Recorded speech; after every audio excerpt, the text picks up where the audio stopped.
What's up, everyone? Best Ball Draft-a-Palooza is back today, Wednesday. We're drafting best ball teams all summer long. DraftKings, Underdog, wherever the best balls are, we're drafting them. And today we're back to DraftKings, right? We did some Underdog last few shows, bunch of Underdog. I love Underdog, love the format, but DraftKings is giving us some interesting things as well with their format. I continue to attack this 20-entry play action contest. So we're going to go back for this one once again. They fill pretty quick. So fantasy football news, the primary little tidbit was, so on Monday, we got the information that Geno Smith was traded away from the Dolphins, and he is now on the Steelers. What does that do, right? What did that affect? Well, I think those effects are more dramatic. And then we got a second piece of news that now the Dolphins are bringing Darren Waller, Ron Wizzles, out of retirement to try to come back and be their maybe starting tight end. So that could be really interesting. And I think there's some potential there. It's also potential for nothing. But if that's the kind of name that I'm looking to target in the last couple rounds of this draft. I'm really curious to see where he goes. So that's something where I'm curious to see. Andrew, I'm going to keep it to the $3 one. That's the one we've been doing. And primarily, I know that people want to do cheaper ones here during the stream. It's early in the season. So we're going to keep it to the 3. I have an entry sitting around for the other one. Nathan Kohler has a question. Let me get these on screen. Small entry, 3 to 10 entries. Does it make sense to try and draft the same players, mix it up, depending on how the draft goes? In a small max entry, 3 to 10, you definitely want to mix it up depending on the draft, no matter what it is, I would say. There we go. Eddie Perez is with us. What's up, brother? So, like I said, we're going. So, Darren Waller to Miami could be interesting, right? PPR asset sounds good. The other effect, though, is I think Devon Achane gets the biggest bump out of everybody. The Miami wants to let's just talk about what Miami wants to do real quick, and we're going to start this up. But I like to do a little overview of fantasy football stuff at the beginning of these. Keep our minds fresh on the fantasy football. So Miami wants to run a fast, get the ball out quick offense. They know they have a quarterback that if he gets hit, did I see the DK data dumping current draft picks? No. Soups, fill me in on what it is what that is. Give me a fill in on that. Or type it in long so I can see. I don't know anything about this. Gotta be in my channel. Let me know. But back to the HN thing. So Miami wants to run a quick release offense because they know they have a quarterback that gets concussed easily. That's what Tua does. He gets concussed. So they try to get the ball quick. So last year, they really didn't get the ball deep to Tyreek Hill. Instead, they primarily focused on Achane, but also short passes to Geno Smith, where Geno Smith literally set the record for receptions for a tight end. I think he had 88 receptions for Miami last year, which set a team record. So they were thrown to that tight end a lot. So there were a lot of those targets that will be available to go around.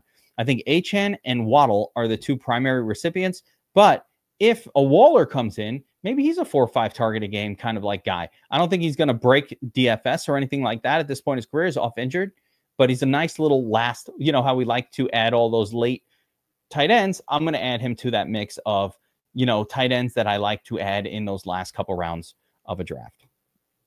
So yeah, Soups, let me know about the data dumping. In the meantime, let's get it on, man. We're going raw. We don't need overlays and AI helping us. Fuck that. And fuck those people do that. We're going in raw. No condom. She might get pregnant. Not worth it if she does. But if she doesn't, worth it.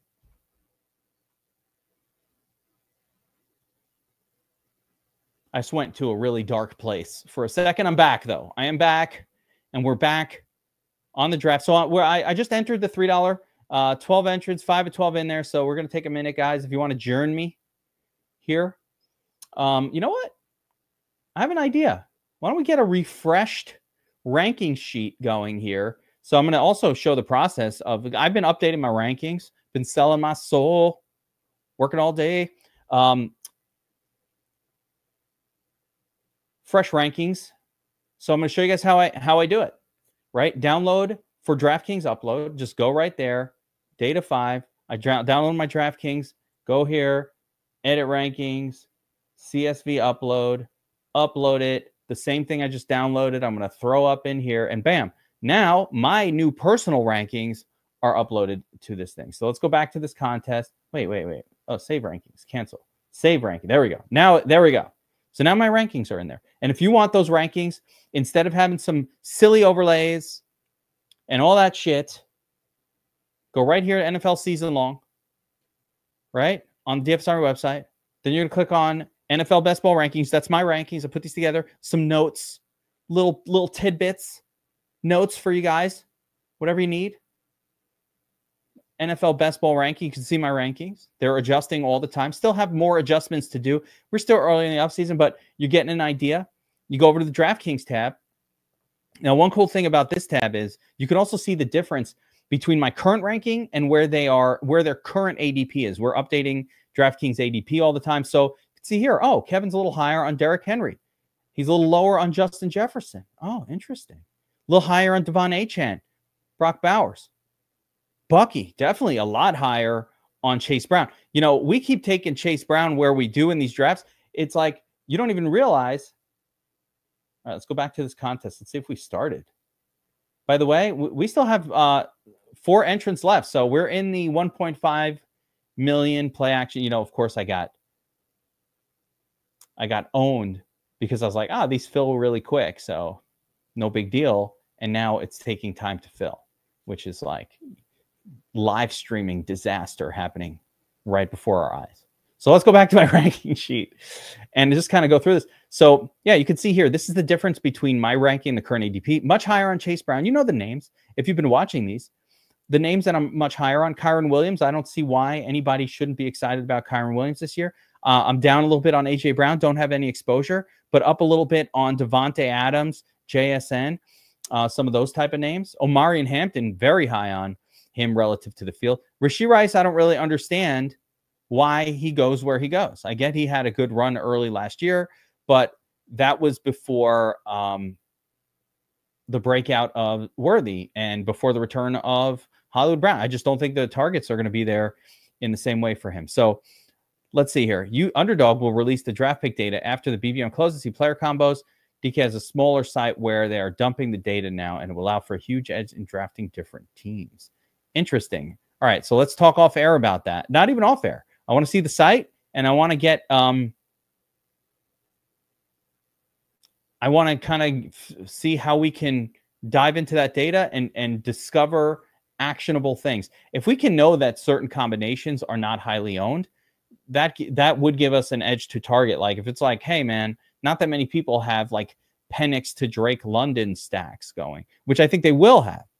Oh, Andrew Nolan, you're doing the main. So you burned us. I needed you in here. What's going on with this thing? Let's see if it's filling it all.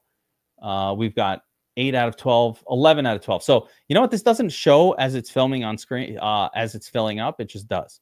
So we have 11 of 12 in there. We're waiting for one more. In the meantime, we'll talk a little rankings. A little more rankings talk.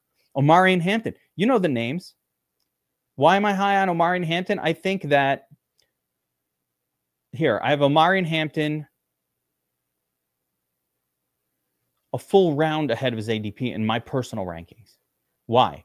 Well, he's a first-round rookie running back on a team that wants to run the football, and his only competition is Najee Harris, right? So what's the difference between him and like an Ashton Jeanty that I have to take? I get Omari in round 4 and Ashton Jeanty in round 1? That doesn't make sense to me. They're both first-round picks. They're both going to be used heavily by their team. So I love Omari and Hampton this year.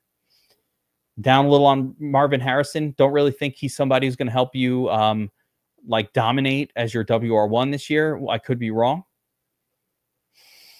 Of course, I could be wrong. Did you guys know that Breece Hall was one of the most targeted running backs out of the backfield in the NFL over the last couple of years?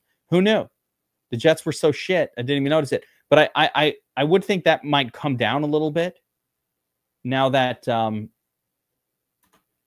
they have, let's see, we're still 11 of 12, guys. One more. Get in there. One more in the $3. Get in there. But yeah, back to it with Breece Hall. I don't see where Justin Fields is like the kind of quarterback that's going to dump off a ton of passes to him. And I don't know, not super high on him. Don't hate him, just kind of neutral. Chuba Hubbard, I'm very high on. Trevion Henderson, love him. There we go. We're full. I don't know what to think about. I don't know what you guys think about Tyreek Hill this year. I know I'm down on Mike Evans. I'm kind of letting other people take Mike Evans. Jameson Williams is another guy I'm letting other people take. What do you know about Breece, Andrew Nolan? Because I think he will play this year. All right, let's go to this draft, see where we're at, and see who's in here with us. So, Soups, there you are, pick 2. We've got not a big DFS Army crew in here.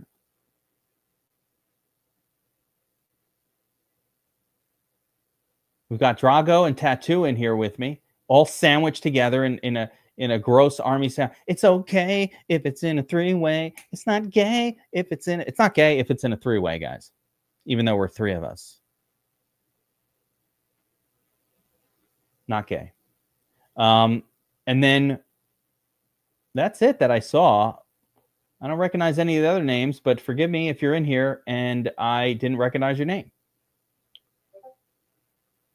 Yeah, the Taco knows. It's okay if it's in a 3-way, Taco. You would agree. Definitely not gay. All right, so we are on the clock. Let's take a look at this draft board. Can I do the big draft board situation? No. Underdog allows me to set this in a separate window.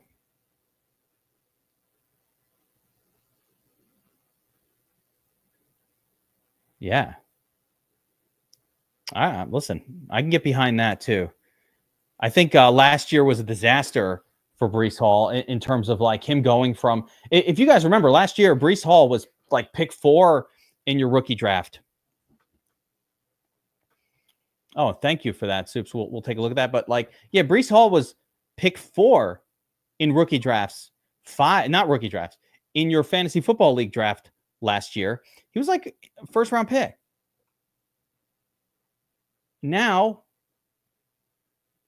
you're iffy on if you even want him in round 4. You're like, Round 3, you're like, you know. Jets gave the ball to Braylon Allen at the goal line. Now, reminder, unlike DraftKings, unlike FanDuel, or unlike, where am I? Unlike Underdog, the DraftKings PPR format does favor active wide receivers. They do get a significant boost here. So full PPR, the bonus for 100 yards, all of that significantly favors having really, really good wide receivers. And then you just want to get by with your yeoman-like running backs. Like you just get 20s, 18s, 22s out of your running backs, the Chuba Hubbard type scores. But you have a super stud group of wide receivers that could really work on DraftKings.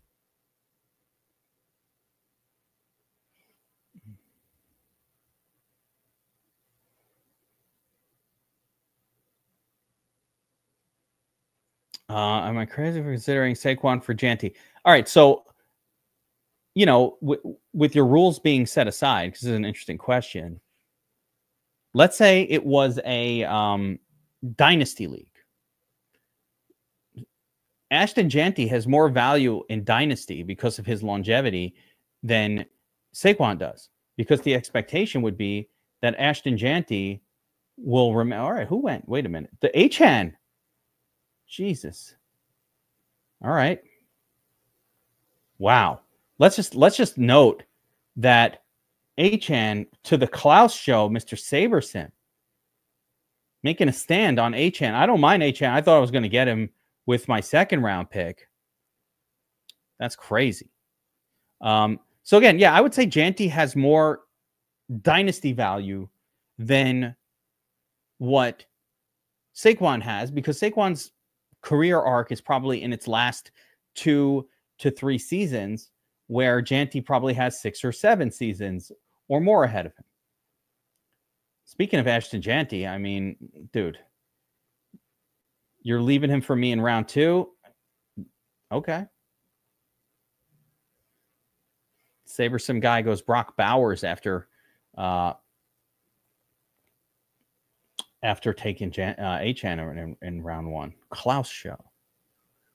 I do think, though, that Saquon will have a great year. And so I wouldn't be expecting this move to work this year. Meaning, if you're asking, if the question is, do I think in 2025 and 2026, who will score more fantasy points between Barkley and Janty, I would say Barkley will score more. But if you're asking me between 2025 and 2030, who will have a greater cumulative score, I would say it would be Janty by a lot. So again, not sure how the rules work for that dynasty league or the keeper league. Is it a keeper whoever you want? Is it a keeper based on rounds? That kind of thing. So everything is different depending on how things work.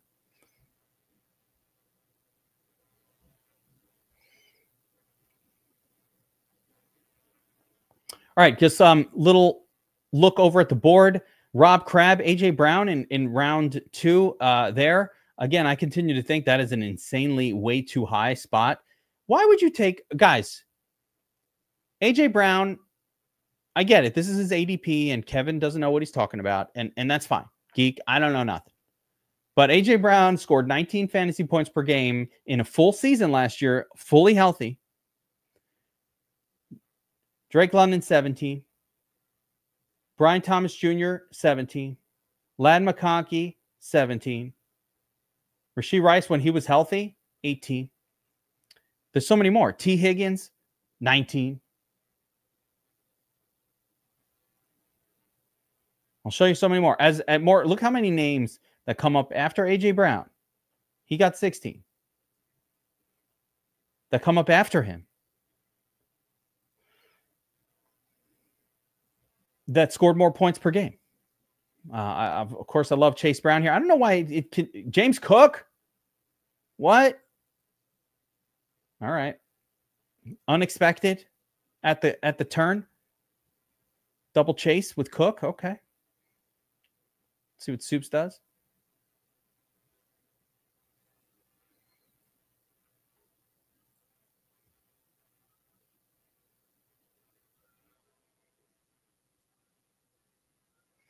Tyreek, way too soon as well, Soups. But I get it. At least the upside is there with Tyreek Hill. I agree with you, Tattoo.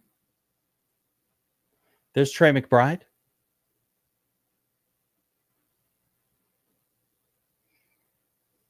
All right, so I started with Malik Neighbors and Ashton Janty. I really love where I got Janty. That's like a unique place to get him in round 2.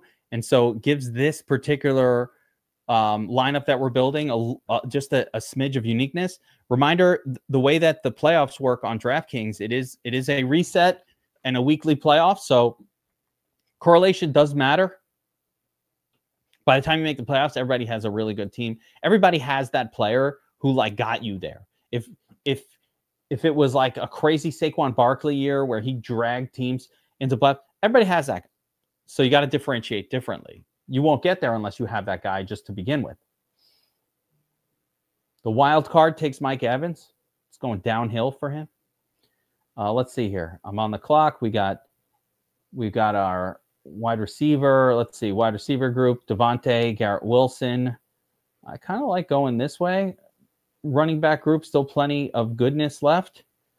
Let's go G Wizzlers here, and I'll see about maybe looking at Justin Fields as one of my quarterbacks to pair up with him. I think a lot of times when I'm doing these and I'm looking at the wide receiver group, like especially down the road, when you start with Neighbors and Wilson, it's not like you have like really good QBs to pair up with them. You're now in a zone where you're pairing them up with bad QBs. So it's a little too soon for Made Omarion. Travis Hunter, Tet McMillan. I like the idea of taking McMillan here. I'm going to do it. All right. Went with McMillan. I don't have a ton of McMillan, but I think McMillan could have a monster year. And again, it gives me another easy stack with Bryce Young. So Bryce Young's a great quarterback to build a stack around because all those guys are super late picks. So I can have a full Bryce Young stack now pretty easily. Let's see. Let's see what we got going on. So Klaus Show, there we go. Interesting start. I've only got one running back so far, but I've got 3 stud wide receivers. And we already kind of know who some of our QB targets will be. I think a lot of the reason that Malik Neighbors is controversial, sort of, is because you can't really comfortably stack him with a quarterback. You know, no one wants Russell Wilson, right? So it's just like, all right, well, if I'm trying to build stacks, maybe I don't want to start. Like I might want to build a CJ Stroud stat. So you take Nico Collins there. You might want to build a Trevor Lawrence stack. So you can get Brian Thomas Jr. there. Yeah, I did see this, Soups, and this is a fucking disaster. It's a disaster. I don't even know how else to put it. The 90% deduction on, like, I don't know exactly how that will play out. Like if it's operator to operator, maybe that's like across multiple operators. And so the effect will be less pronounced maybe, but overall, this is a disaster. I don't know how else to put it. Even if you operate gambling as a business, which is how I gamble, that is a way too, this guy is going nuts. He just took fucking Mayfield, pick 412, multiple rounds ahead of his ADP. That's just boneheaded. Anyway, yeah, this is disastrous, Soups. I actually am just hoping that this will be changed. I love the BBB, I guess, but like when you start to see shit like this, you're like, man, I don't know if I like it that much, right? Some of the stuff seems good, but you know, not that. Some other stuff concerning too, but definitely not that. The pork is stuffed pork, not good. Smoked. If it was smoked pork, now we'd be talking.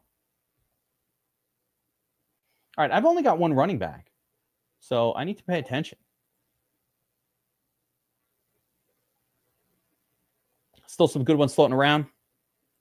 Yeah, call your senator, your congressman or woman, I guess, but I don't know that they could change a provision. I think they should carve out an exception. Interesting to see Travis Hunter falling relative to where he'd been going.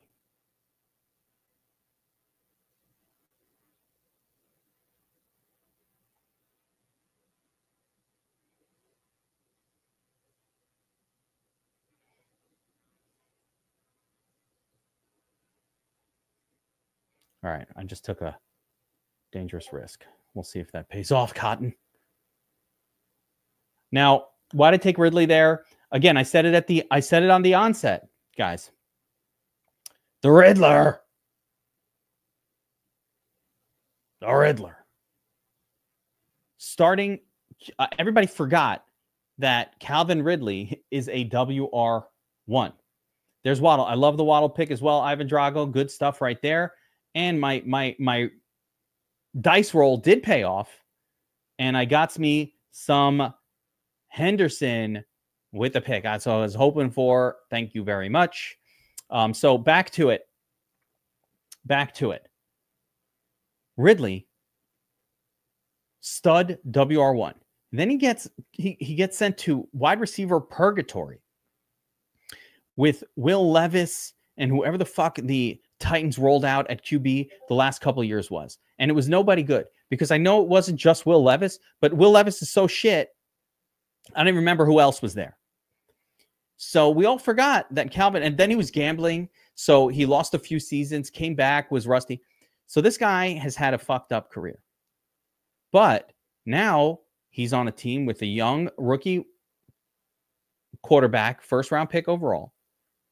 Now, that in itself doesn't sound great, rookie quarterback, but we're getting him in round 6 5 or 6 as our WR5 or 4.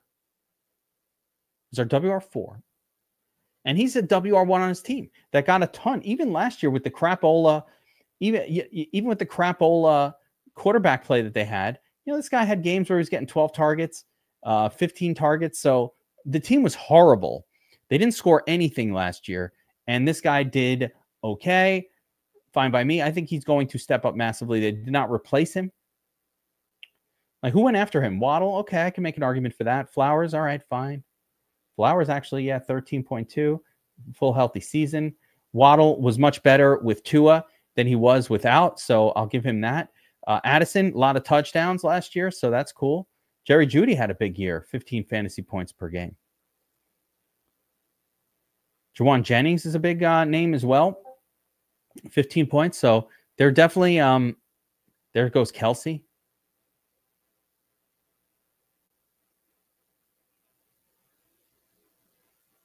I don't understand why they would tax. I mean, it's an unfair tax. You're going to tax my gambling winnings, but not allow me to deduct my gambling losses. And people are like, fuck gamblers. I don't care. I saw a lot of that on Twitter. Fuck gamblers. Don't gamble. Why do you care if I gamble? And by the way, the government should be happy that I'm gambling, because when I make a profit, I pay the government 30, maybe 40% of that. That's a good amount. Like, they're participating. The United States government, the more you gamble, like, if you're a winning gambler, the United States government is participating in your winnings with you. But it's not cool if instead of participating in the winnings, you say, no, we're gonna only participate in the winnings. But when you lose, we're not going to participate in the losses. That doesn't sound like freedom. That doesn't sound like freedom to me.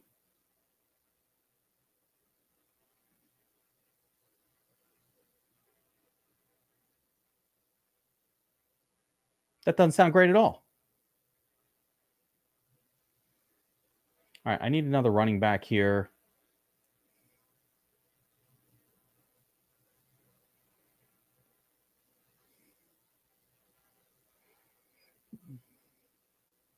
All right, I'm dice rolling it with Pacheco. Pacheco makes a comeback. Healthy year.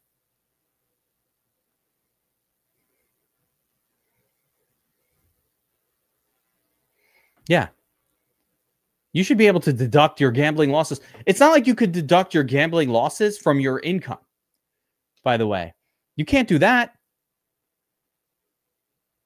You can't do that. They don't let you do that.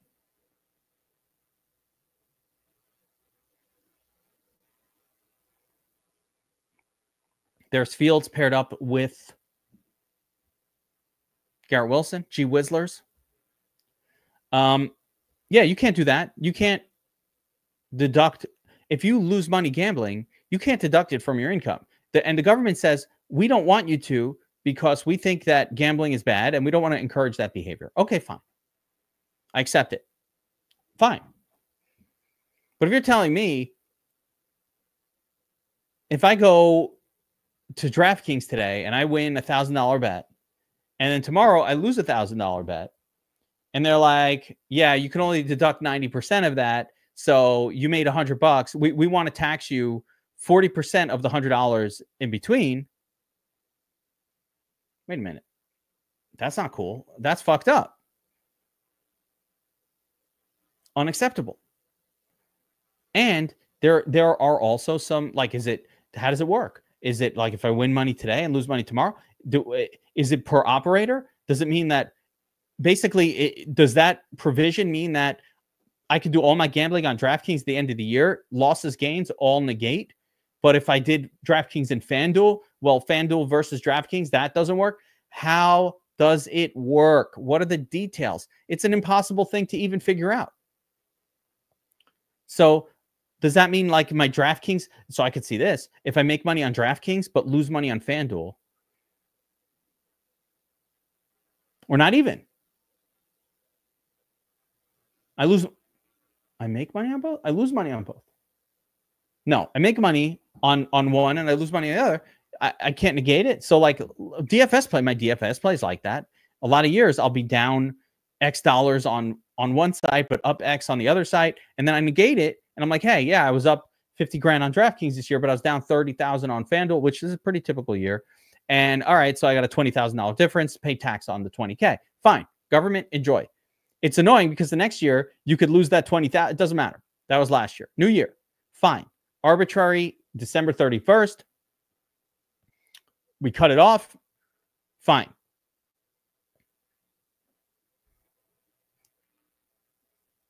But to say, no, anytime you make money, we're taking half, and anytime you lose money, that's on you. No gambler could ever not lose their ass gambling doing that. And if the goal is to shut down gambling completely, now a lot of people will be like, dude, everybody fucking loses gambling. And if you think that, fine, you shouldn't gamble. Like I said, no one. If you use the sharp arbitrage tool, you make money. You don't lose money, right? Arb tool, you always make. Every fucking bet is a winner. We do it mathematically. So yes, we do make money. And certainly, while a lot of people lose playing DFS, a lot of people make money. And if you just happen to hit, let's say you've been losing at DFS for years, a little bit, then you hit your 20K winner or your 50K winner. And then you're like, I'm going nuts. I got 50,000. You spread it out, FanDuel, DraftKings Go, blah, blah. You spent, and then you lose some of it. Well, you can only deduct 90% of the losses. It's fucked up. It's not cool. I don't like it. That being said, I'm back on the clock. Reminder, I have a quarterback. I have no tight ends. We got a bunch of players here, so let's see what's floating around. Any names that excite me? At running back, no. I wasn't paying attention, so there we go. I think we can just go for our tight end here or another quarterback. No, let's go tight end here. Let's just go Andrews, just any tight end, just to have somebody.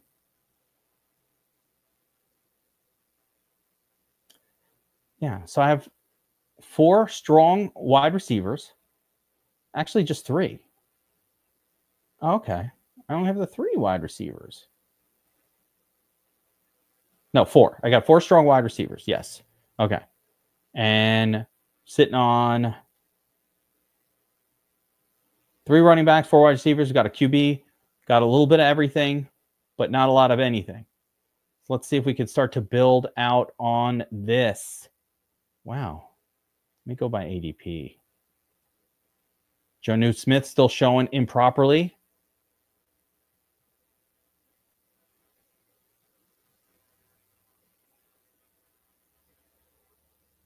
I did not. I love messing up somebody's stack, even though I wasn't paying attention. Sorry, not sorry. I think one of you guys took Pearsall right ahead of me, and I was pissed. Where did Pearsall go? Oh my God, Mims already? Tattoo, you're getting a little too crazy with Mims.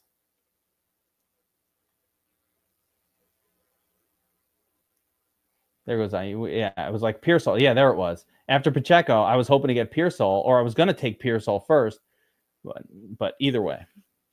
Probably could have taken Pearsall there. But I have so much Pearsall exposure this year. You guys know. I have so much Pearsall exposure this year that, yeah. Debo as a flex. I mean, yeah, I think Debo's fine. I don't think you want him as your flex every week. I think you want him as a flex, an extra wide receiver, but you want that running back getting up into the flex. But I think Debo could be great this year. He's on an awesome team that is exciting, that really needs the skill set that Debo brings to the table. So, like, the only question with Debo for me is he washed? I don't know if he is. He might be just washed, but he might not be washed. I don't know. Yeah, Tattoo, I always count on you to grab Mims a couple of rounds before his ADP. He'll never last to his ADP spot. But yeah, when it comes to... What the hell was I talking about? Debo. I think he's got a lot of potential. I don't know if he's washed. I'm not going to know that answer. Like, there's no knowing with Debo. Is he washed? I don't until he plays. He looked like kind of fat out there running around, but new team, new environment, new everything. And hopefully the team won't use him as much as a running back. I don't think that helps his longevity. And I don't really think that running back usage that he got in San Francisco, that kind of usage doesn't really help his fantasy production either, except for the occasional use. There's a donkey pick. You can't take Jonnu Smith here, guys. That's donkey stuff. That's donkey stuff right there. Soups, I like it. Pairing up Tua with Hill. Got Purdy in here, though. Don't really have his guys, so that was kind of a interesting one. I like Josh Downs, so good picks there in general.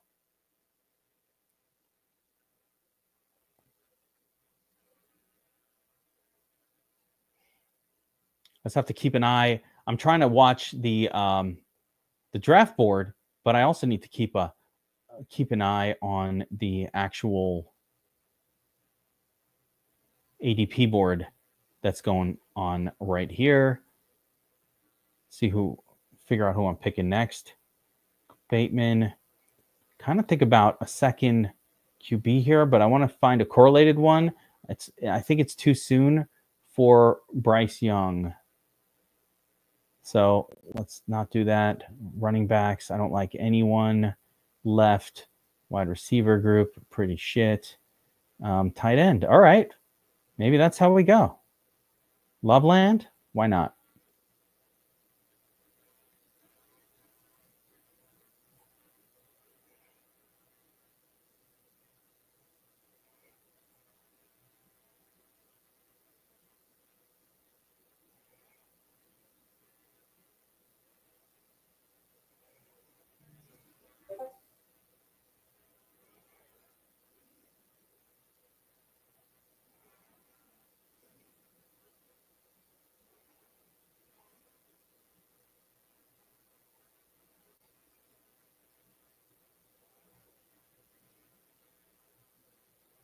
Okay, there we go. All right, so I'm going to start working on the second stack here. So I've got Justin Fields. Now I've got Bryce Young. I've got Fields with Garrett Wilson.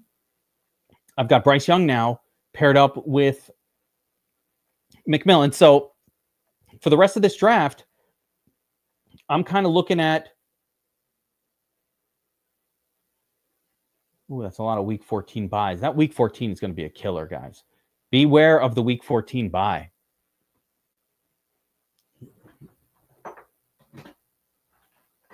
Beware.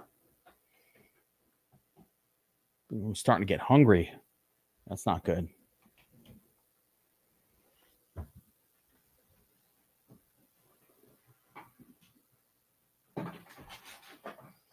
All right.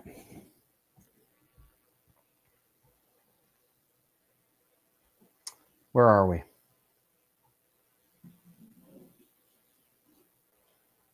There we go. I'm like looking around for a snack over here. Start to get that hunger feeling. All right, so let's see where the draft is going here. So we have this whole zone of non-DFS Army people.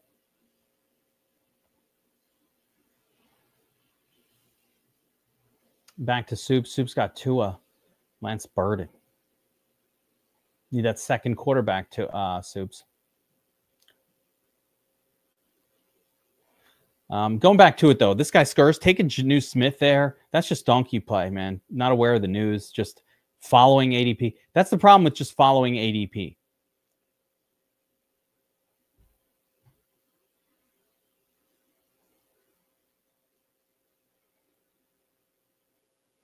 I had a Taco Bell order that I almost put in yesterday, and then I canceled it because like my kids were like, "Oh no, I don't want that." But you know what happens when I get this idea in my head? I can't get it out of there. Like makes me want to jump back on the app and get right back on that.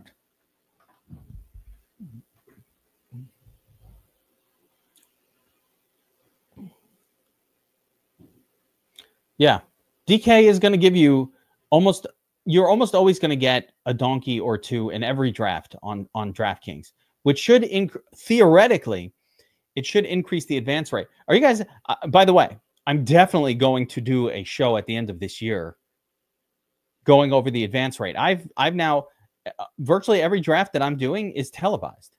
The best ball is televised around here, motherfuckers. So because I'm doing that, I think you guys will have some mild interest in how these drafts do. I mean, a lot of you guys are in the drafts with me. So there's that.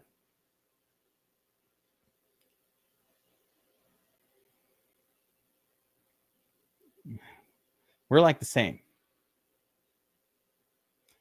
Yeah, so I feel like you guys are with me on that in terms of being interested. We're all drafting these together. We've been doing them for months. So I will most definitely do a follow-up and share the advance rate of all of these teams. Like it's kind of interesting.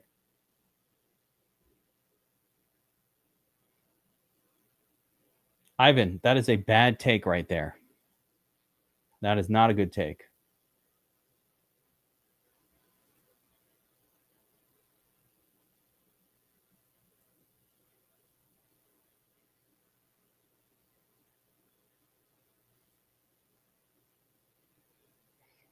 I'm going to take Jalen Wright here. He's one of my favorite, like, can do really well if an injury happens, running backs.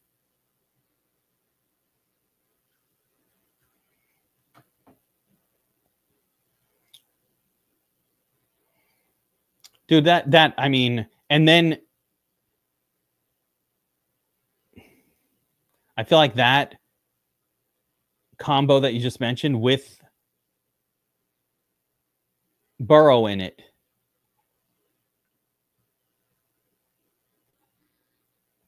would be what I would expect. All right, here we go. So my next move here, because I have this Carolina stack building up, is I'm going to grab Leggett. I don't love Leggett. It's just all right. It's funny. I would have rather had Adam Thielen in there, but he's gone. Leggett in there, whatever.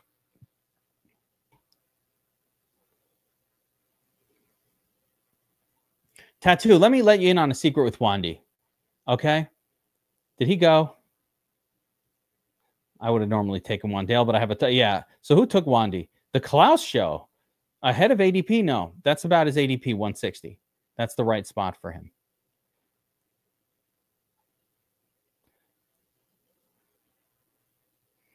You think that person has an actual show? And you think it's a DFS show? I say no. I say no. I don't know. Looking at the players here. So like I said, let's go by ADP. A couple of QBs. I could still use another quarterback on my team here. Sam Darnold still floating around. Running back group looks pretty disgusting. Nothing good here. Nothing good except for backups. Could wait. Wide receiver group, pretty soft at this point. Still some okay PPR targets, but nothing crazy. Nothing great. Nothing really tied to my stacks that I can really find here. Tight end group, still a lot of good ones. Guys, don't draft Freiermuth. His value took a hit, just like Jonnu Smith did whenever all that shit went down. When that shit went down, you got to be ready. Guys, one thing about fantasy football. The shit's going to go down. Okay? The shit is going to go down. Guy traded, hurt, injured. The shit goes down. But here's the thing. When the shit goes down, you better be ready. It's that simple. I'll give you an example. With the Waller news yesterday, that fucking notice pops up on my sleeper app. It's like, doink, Waller coming out of retirement. I'm like, I'm already on every dynasty league I'm in. Boom, add Waller. Boom, add Waller. Boom, add Waller. Because I was ready. When the shit went down, I was ready. And I got that motherfucker. He's on my teams now. Gotta be ready.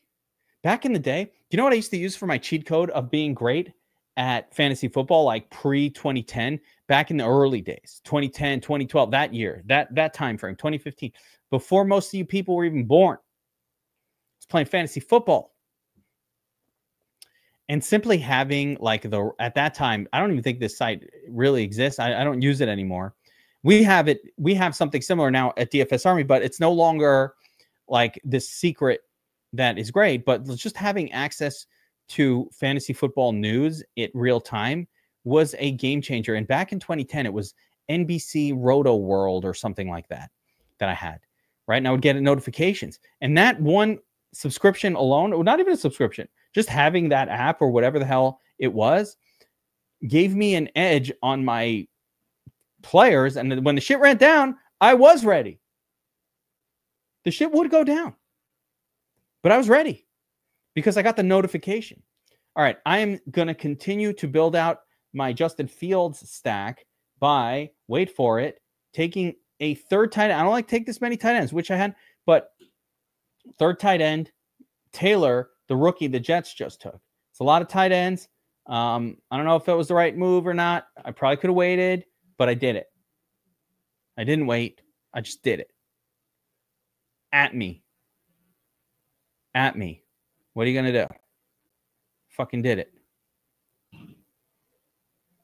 All right. Now I'm going to do another little cheat code that I've been doing all season, which is Will Shipley. Listen, Saquon Barkley, how do you win one of these tournaments? I built a good enough team to kind of get there. Saquon Barkley goes down. All those teams, they're there. They fall out of it. Give me Shipley. Back up, coming on strong late in the season. Everybody's willing to say, oh, Barkley got all this work last year.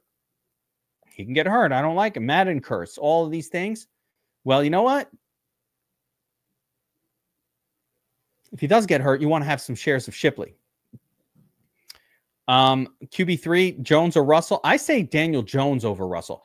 I wouldn't be surprised if Danny Dimes plays more games and starts more games next year than Russell Wilson. So Danny Dimes might not play at all, but my guess is he's going to play and he'll play more games and start more games than Russ. Just a guess. Don't know for sure. Don't have information, but I do feel confident that Russell Wilson will not be starting in the second half of the season. I don't see any way the Giants just play out a season without giving starts at some point, unless the Giants are being awesome, which they're not because they're the Giants and they suck. And they're in a brutal division. They're not beating the Commanders. They're not beating the Eagles. And they're probably not beating Dallas. So they're getting beat, which means they're going to bring in the rookie first-round pick quarterback sooner than later. No. Russell Wilson is no bueno. I think this is the last stop for Russell Wilson.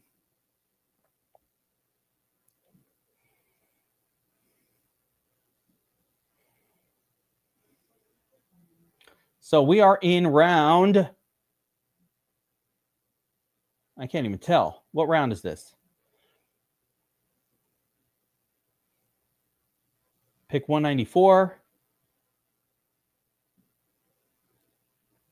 Round 17. So we're in the last 17, 18, 19, 20.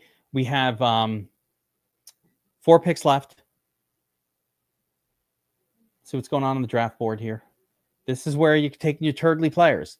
Shadur Sanders gets taken by this guy. Like, okay, he's just throwing away picks. I don't care. He's like, I don't care about these picks. This is not how you win. These picks is how you win.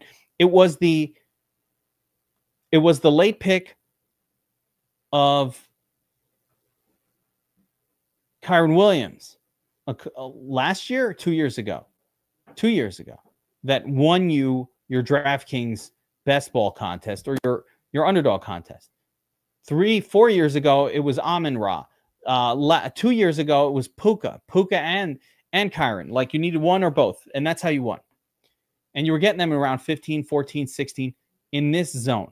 So while there aren't that many players left here who are probably going to help you win your league or be the league winner, there might be one or two floating around, maybe. Floating around. There's definitely running backs still floating around that might end up having significant starts, but will they be leading your team to glory late season? Listen, that's a pretty big ask. I get it. But I say maybe. At least people smarten up, not taking Freiermuth. Yeah, Yoshivas, I feel like that was last year, Nick. I feel like I get it. He always seems to pop up at they have so many more wide receivers now. But I get it. He did it. He was last year's guy. Definitely. We need to find this year's Yoshi. Who's the Yoshivas from this year? We're coming up pretty soon on a pick. Should we do a second one after this? I'm getting my second wind.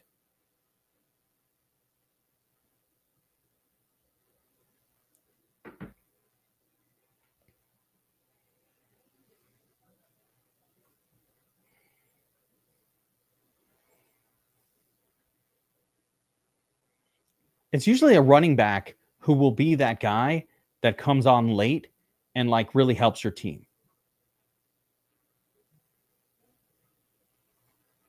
Thornton Jr. is a buzzy wide receiver. I don't know that Thornton Jr. is going to be anything, but he's definitely getting a little bit of training camp buzz for the for his team right now. I do want to mention another thing, guys. Do not draft Taysom Hill. He is coming up. I don't even know how he has an ADP. This guy's coming off I like Taysom Hill in terms of as a player, but he's coming off of an injury in December that is not something that you will recover from by the start of a new season.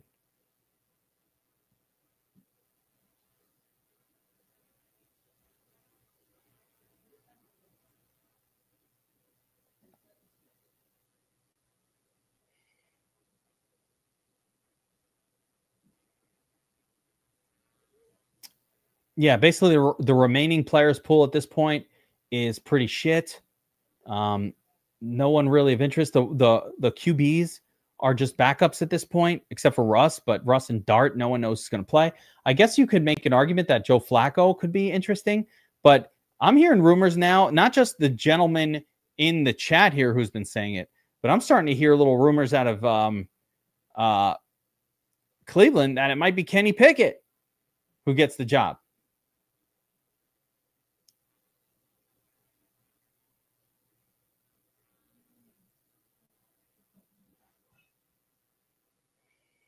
Jackson, who is, I don't know who this Jackson, unremarkable that in order which the Browns quarterbacks take reps has little meaning at this point in the offseason. So there you go. Beat guy, kind of yeah, he's getting a lot of reps, but it's unimpressive.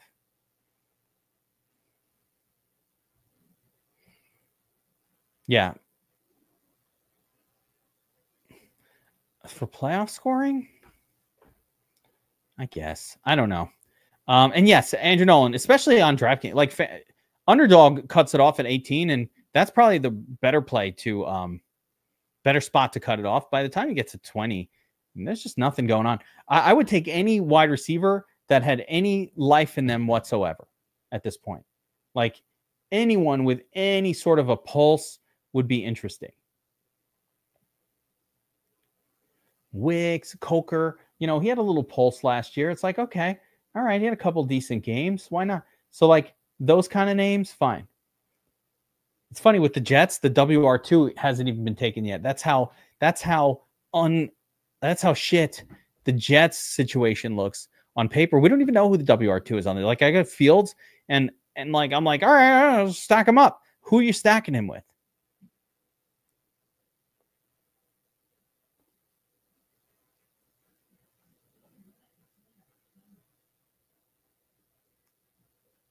Who are you stacking him with? He's got Justin Fields. I don't know. Garrett Wilson. The new rookie tight end. Is Reynolds on the Jets? I mean, is he? Is this my guy, Josh Reynolds? Oh, man, he's so shit. He's so old. Is the favorite. Soups. Okay. I'm the, Kevin's the Jets guy. I got the sign up there. That's what I'm saying. Like Lazard, is he going to make the team? No, I'm going with the Soups guy. Okay. What I like about Reynolds and what I like about that call is he's completely unowned. Not a single person has this guy. I'll take that with my last pick or my second to last pick, whatever. Yeah, I don't, the Taysom Hill thing, no. He's not going to play. At this point, you could still, I feel like he's not going to play. He's hurt.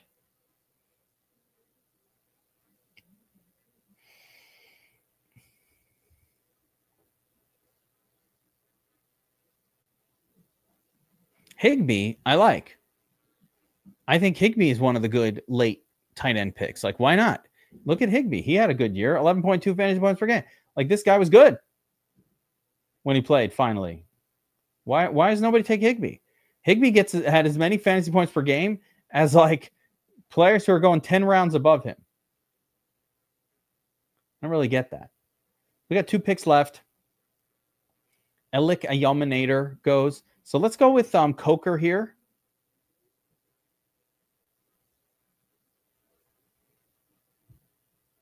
I've got 2 quarterbacks. I can't get another one unless Dart is there. All right, I have a choice now between Dart is my late come on strong QB or Waller, who no one took. Oh, somebody did take Waller. Fine. I'm going to take Dart for the second half glory. There's Ray Zanny. Who took Waller? And let's see where Waller went. I'm curious. What's up, Ray? Not Walker, Waller. I was going to like sneak in Darren Waller at the last pick. Did you win? Did your Tank Dell? Who the fuck is this? Namancleve, dude. All right. He must be on auto draft or something. No, that's a real person. But these are the last picks, so whatever. But at the same time, this dude took Taysom Hill and Tank Dell, 2 players that will not play. Probably this year. I don't really get this. I took Dart. I considered Franklin. You're not down with Waller? Even in the last pick? Where did he go? That's what I was trying to figure out. 152? Are you guys kidding me? Who took it? Oh, this idiot. Waller goes ahead of Kyle Pitts, Mike Gesicki, Cade Otton, Hunter Henry, Brenton Strange. That's ridiculous. Ahead of Wandy Robinson, Darnold. Yeah, if he took Jonathan Brooks, that would be actually awesome. Good call on that one, Ivan. Oh, you got Coker. You joined me.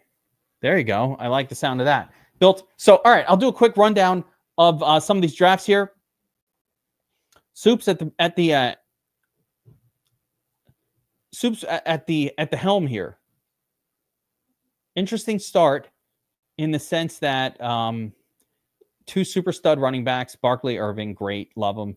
Taysom, Tyreek Hill, Reek is an exciting pick. George Kittle. Let's stay real quick. We'll just do a little bit of a look here. So we got our 2 running backs and 1, 2, 3, 4, 5 wide receivers in a row. I love Downs. K-Shack, okay. Worthy, okay. So Tyreek Hill could be the steal of the draft or could be another disaster. We'll see. I'm lower on Tyreek Hill this year, but in best ball, these are GPP tournaments. Get your exposure. But I'm just not really willing to tie my season to him. I traded away Tyreek Hill for Davante Adams in a dynasty league. I assume they have the same 1 year left in their career, kind of like maybe 2 longevity. And I think for me, Davante Adams showed me more last year that he had a little more in the tank. So I traded away Hill for Davante, who went a few picks later. Do with that what you will. George Kittle, Worthy, K-Shack. So you got your triple stack there. Purdy with no one. Oh, with Kittle. All right. So you got Purdy with Kittle, We got Tua with Tyreek. Would have liked to have seen Waddle on this team. Let's see if you could have gotten him. You would have really had to stretch. So, no, you probably couldn't have gotten him. Let me see some. You know what? I think I have. Let me go. Let me check something out here. Wait. I just scrolled away. I didn't do that. I just made a mistake. Let me go back here. Oops.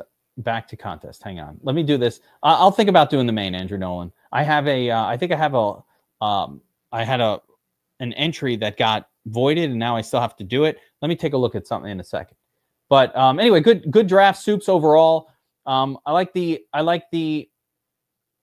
correlation somewhat, but probably not the most correlated one that I've seen from you. I feel like some things got away here. There was other plans. Purdy with Kittle only. Tua with Reek. Stafford just kind of there. Or you got Stafford going with Higbee, but that ain't much of a stack. All right, so let's go to the 3-pack here. And for my draft, you know, I had Malik Neighbors. I was kind of choosing there between him or McCaffrey. Either one good. Fine with either one. Ashton Jeanty in round 2 is a bargain. Then we got a couple more stud wide receivers, Wilson, McMillan, and then Ridley, all kind of WR1s for their team. That's what I like to see. And I like to have a bunch of those, so fine by me. We started slow at running back, so we got Jeanty in there. And then because I went so wide receiver strong early, we went Henderson and Pacheco for our backups. For me, my running back group is a little softer than what I normally like to have. So I think that'll be the group that concerns me. Maybe I should have taken Judkins here just to beef up that running back group, or Pollard or something like that. A little surprised, Ivan Drago, to see you taking ETN and Mason ahead of like Pollard and Judkins. So I'd love your explanation if you feel those guys, because that's a little different ADP. So if you feel those guys will work out. Ivan Drago, I'm curious about that. We got Fields in here with a nice little stack of of Garrett Wilson. And I got the tight end, Taylor, going with Fields. Just got a bunch of tight ends, 4 tight ends, 4 TE, motherfuckers. Probably if I was going to get that many of them, maybe didn't need to use this pick here on a tight end. I probably could have not stolen him from Drago or whoever has Lamar. Yeah, from Drago. I could have not done that. And instead maybe taken, you know, I don't know, Coleman. Javonte. Yeah, ETN might work out. Like, I get that idea. And by the way, if it works out, it's going to work out really well for you. But that love is pushing his, I feel like it's pushing his ADP up a little bit. But yeah, if you're right, and ETN just is now the starting running back on a much better Jacksonville offense, Liam Cohen, the whole thing, that could really work out. All right, so that's my draft. Nicely correlated. We got Coker in there with Sanders. I pretty much have most of the wide receivers and a full Braylon Allen, Bryce Young. I mean, full Bryce Young stack, is kind of gross as that is. Bryce Young, like, what the fuck? That's who you're building around? I don't know. It's a GPP, right? We got Fields. We got Bryce Young. We got Dart coming on late. We'll see if that works out. Tattoo, big 3 wide receivers followed by 2 strong running backs. Tattoo, you did not do well here, man. This is not good. You needed another running back sooner than where you took one. So the team's not balanced. I can see it already. It's great at wide receiver. 5 amazing wide receivers. Only 4 of them could play for you, so that's cool. 2 solid running backs.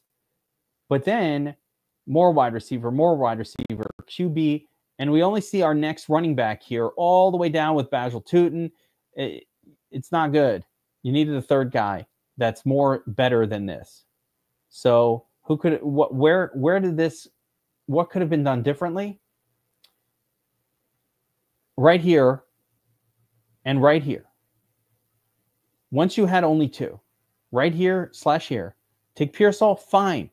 But right here, you needed to take a Pollard, a Judkins. Letting Judkins or Pollard or Caleb Johnson get away, this, to me, was the error that caused this team to be a little over wide receiver heavy and under on running backs to a level that I think will be difficult to get past. Yeah, this thing, we were just talking about that.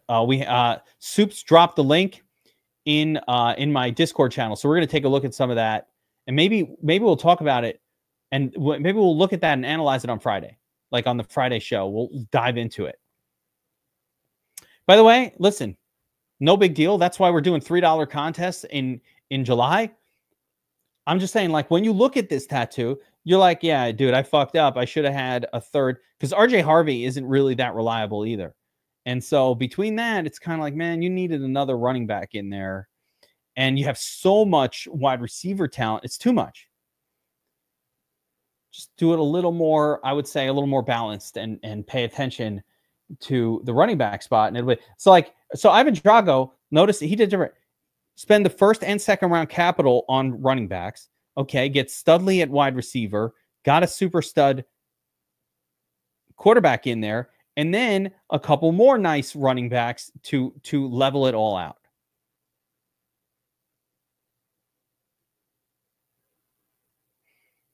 I'm definitely not able to manipulate the data personally. So whoever's doing that, just manipulate it and show it to me after. Or I could have our team like start doing articles and shit on the data. So maybe we'll do that. Anyway, Drago, though, like I said, followed up, did the right thing. When you spend this much draft capital on super stud running backs, it's okay to wait a little bit, but you still want that second and third and fourth guy. So a little bit, I like this approach. Lamar with Flowers was trying to get a nice stack going with Flowers there. Could have gotten Bateman. I feel like I have all the Lamar stack pieces. I feel like I was here clowning, so accidentally clowning Drago. But Drago, why would you take Pittman here instead of Bateman? Like, why would you leave him? I guess Pittman's that much better than Bateman. Did I take him too early? I'm curious as to that move. And then Likely, so that's very good as well. Continue that stack. Doing the right thing here, by the way. The brilliance of this is only taking one backup quarterback. Listen, I got Lamar. Lamar's here to drive my team to victory. When he goes down, when he has a rough game, you got Penix in there. You don't need another one. You did enough. Get some extra talent just going. Little forced Penix stack with this Nash fellow. I don't think you needed to do that, but who the hell was there anyway? Didn't want both Flowers and Bateman. Too much stack. Maybe that's too much. Maybe too much stack. A lot of stack going.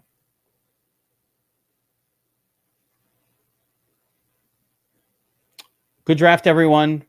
Good stuff. I like when we could do the recap and find some like, all right, dude, here, this, that.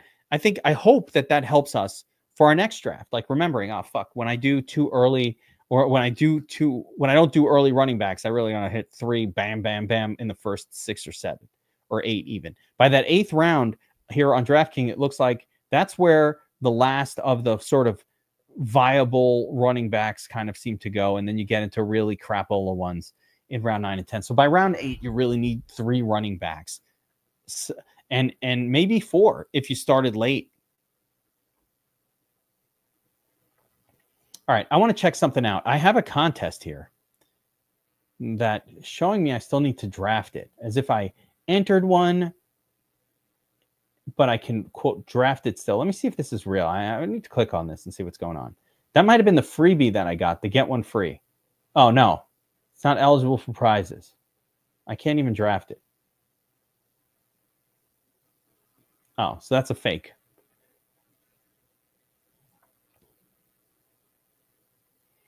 You guys want to do another one?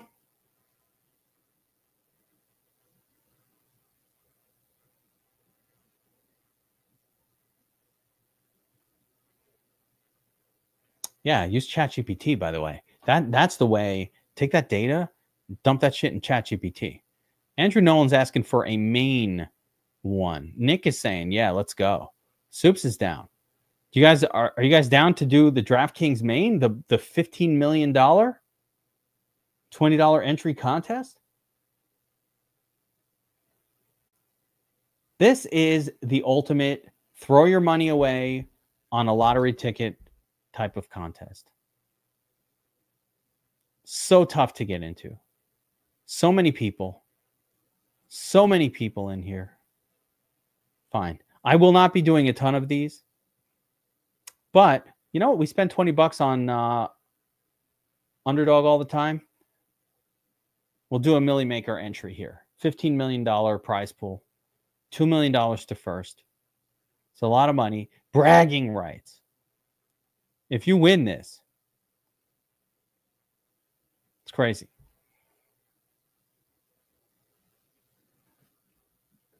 I should be ordering my Taco Bell.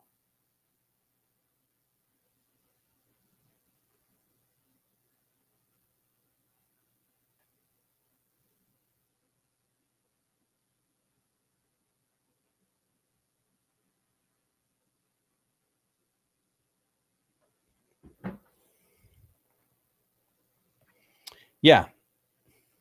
They're all tough to win. That's why I tend to focus on the $3 one, by the way.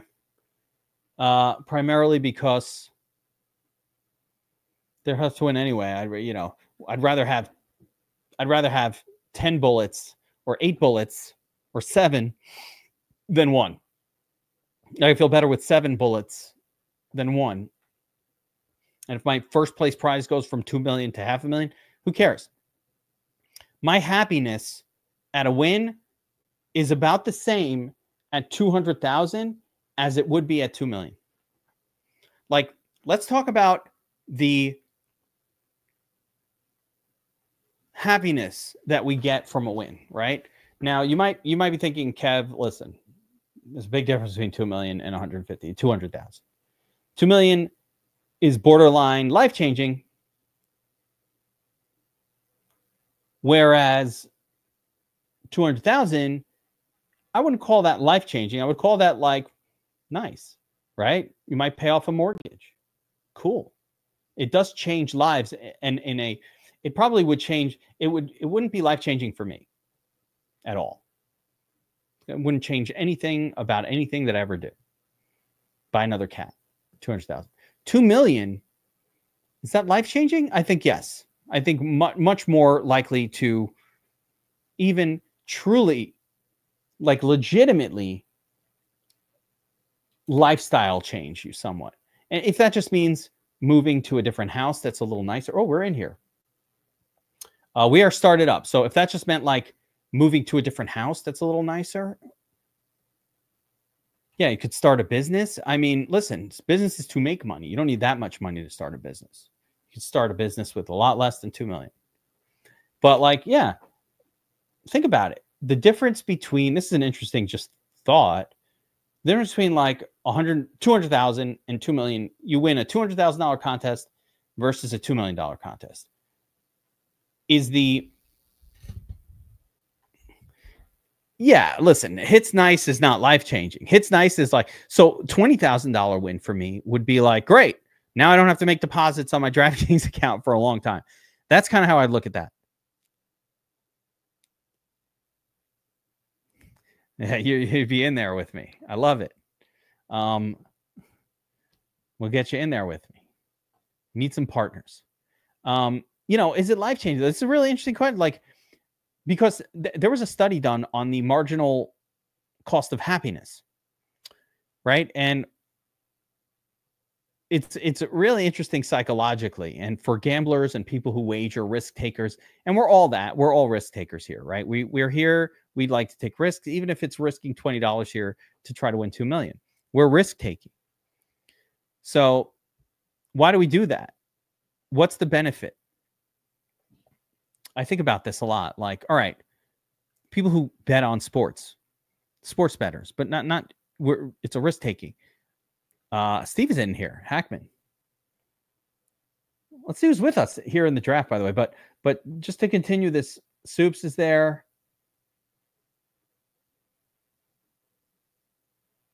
Hackman, are you in here?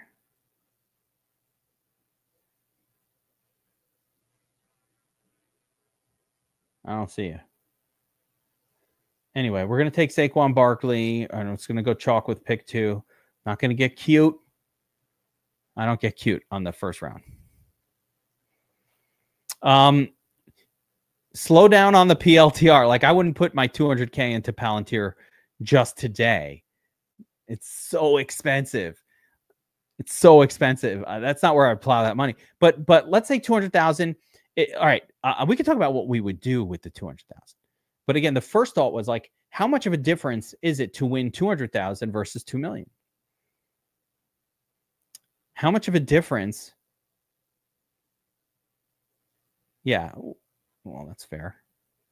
How much of a difference does it make? So again, if I win $2 million, when I say life-changing, I mean, if you do the right thing with $2 million, and if it was all cash. Now, all right, first thing that happens, government's going to take 40% of it. So a $2 million prize, we're left with 1.2 million. If you invest it wisely in an S&P type portfolio, and it averages 8% a year.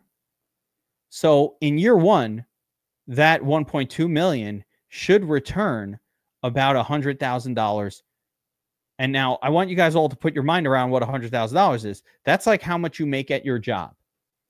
Like, you work a full-time job, you go every day, you donate 40 hours of your time to the man, drive plus another 2 hours of commuting. So you're talking 50 hours plus of your week to make this 100,000 a year. So 1.2 million would free you from the need to do that. That's what I talk about when I say life-changing. That's life-changing. Because right now, you're selling your soul, you're working all day, overtime hours for bullshit pay, and you wouldn't have to do that anymore. Now you can do whatever the fuck you want. You still can work, but maybe you have a passion for making tacos and you want to go enjoy yourself cooking tacos in a food truck, or you have a political thing you want to talk about and you want to create. You could do whatever the fuck you want. You can pursue your passion. You're a pizza man, right? You've been making pizzas in the backyard for years, perfecting your skills, or you're a barbecue and aficionado, right? And you're like, fuck it, I'm gonna go and I'm gonna be making briskets for people. Do whatever the hell you want. You got 2 million in the bank, 1.2, $100,000. So Nick, life-changing. 200,000 probably is. First of all, I don't think that everybody, of the crowd audience here, we have it all. We have people who are watching. I got to pay attention to this draft. Yeah. So in this crowd, we have it all. We have people who are watching who have disposable income, and that's why you play DFS. I hope that a lot of you guys who do this have at least enough income that any funds that are spent on DFS, on best ball entries, whoa, Henry, and whoa, Soups. That is a crazy start. Devontae Adams goes in round 2. What are you guys doing? This is the Millie Maker.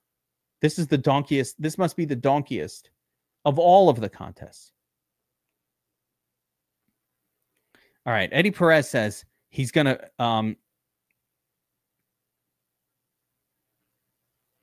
and the rest into real estate and businesses, a DFS strip club. I don't know about the DFS strip club, but like, I would say for investment purposes. So getting back to 200,000, how does the 200,000 change your life? Well, if you're in debt, right, you're struggling to get by, but you don't, like, 200,000 isn't quit your job life-changing. It's, I no longer have debt. I was able to pay off all my shit stuff, right? I can pay off all my bills. I'm good. My student loan debt is gone. I paid off my credit cards. So if you're a struggling person, an average American who's struggling, and hey, listen, people are struggling now. There's no doubt. People are struggling out there. Yeah, 200,000 is amazing. It is life-changing in the sense that, like, Yeah, it's like awesome. But I would say a different level than the life changer that is, I just made enough money that I no longer need to donate. Yeah. No, Ray, come on. Just because you're making mortgage broker money doesn't mean everybody's doing that. T. Higgins goes, all right, I'm back on the clock. I got to shift my focus for a mere second here. Who's the quarterback? Get Lammy here. Fuck it. Let's go early QB on this one because I wasn't thinking. All right, so back to it. Yeah, to not lose the money again is huge. That's huge. You know what happens? So being part of DFS Army, Nick, we see a lot of people who win life-changing because that's just what it is. Like regular guys, DFS Army, what have we been doing for the last 15 years? Turning average Joes into DFS pros, producing win after win after win, the whole thing, right? So a lot of times when somebody wins a life changer, and congratulations, dude, you won 250,000. Oh my God, you won $1 million prize. We have so many people that have won $1 million, $500,000, 150,000. Right? We've had those winners. And so, I'm congratulating them. And one of the things I always tell them is, listen, guys, I've seen this enough now that I'm going to warn you about something that a lot of people do that I don't want you to do, which is immediately go out and you just think you're going to keep winning. So let's say you won like a $50,000 NBA prize. Well, if you're attacking NBA contests, $750, $5 contest, max entering them every day, you'll give back $50,000 in 3-4 months of losing, or in a year. So it's really easy to give money back if you think, oh my gosh, I used to play like somebody who won 50,000, not max entering every day, just kind of doing their normal gameplay. They say, how should I step up? And I say, don't step up. Keep doing what you were doing. Because what I've seen is more often than not, people who win that $50,000 type prize, they just give it all back. We had somebody in here, won 300, give it all back. And I was like, dude, don't do that.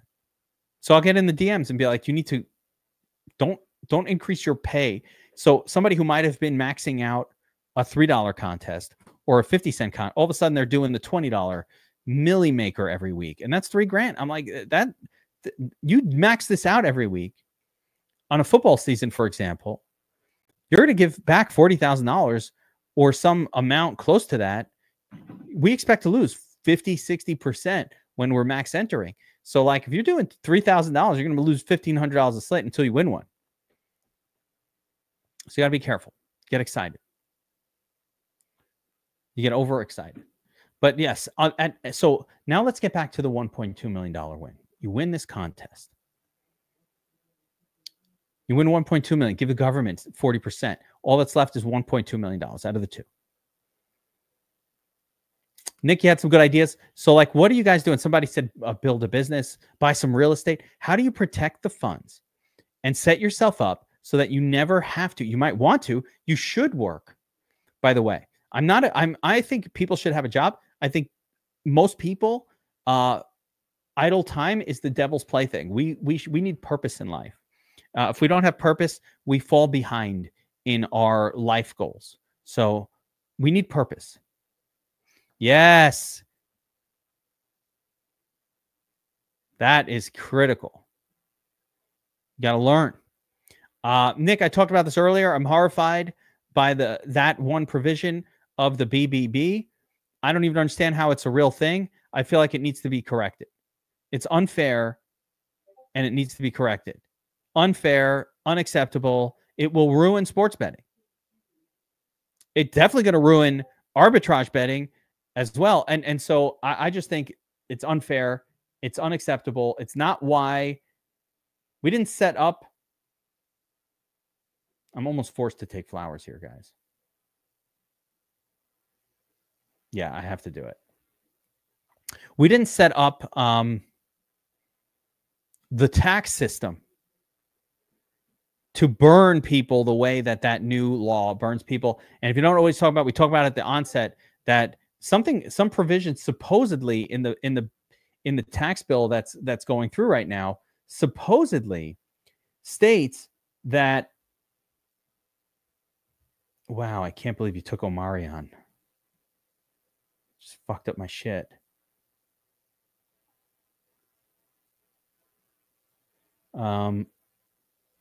Pickens. So it supposedly states that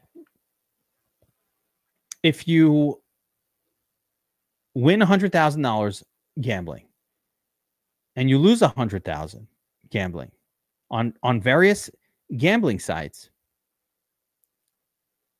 then you can only deduct 90% of the losses. So I win 100,000, I lose 100,000. Well, now they want to tax me on 10,000 as if I gained that. And gambling tax is the highest tax there is. So I'd be paying $5,000 on taxes, even though I didn't actually win anything. I broke even for the year. And that is an unacceptable and unfair provision that ruins gambling.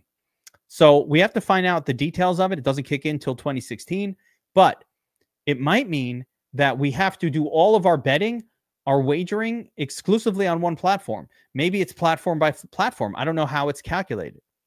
So we got to figure out how that goes. Ray is a mortgage broker. You make $100,000 a year, you're barely squeezing out a $450,000 mortgage,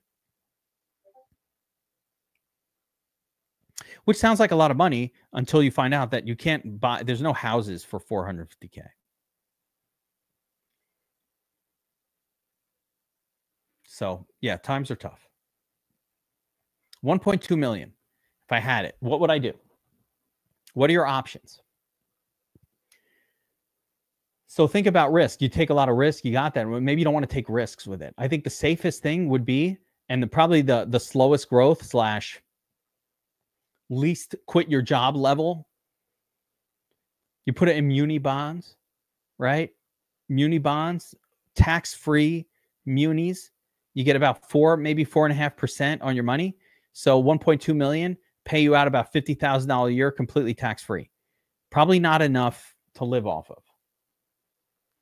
Almost, but not fully. Not enough to live off. 40K, 50K, muni bond income. No tax, though. It's like making a taxable income of, let's say, $75,000. Can you live off of that? Barely. That's one. The other one is stock market, right? You put in the S&P. The negative is S&P going to go up and down over time. And because you've got this big pile of cash all at once, if you plow all of that money in the S&P on a particular day, well, if you bought it at a high level, you're going to watch your money go down. And, you know, it could take years and you really can't live off of that money. So if you're putting it in the S&P,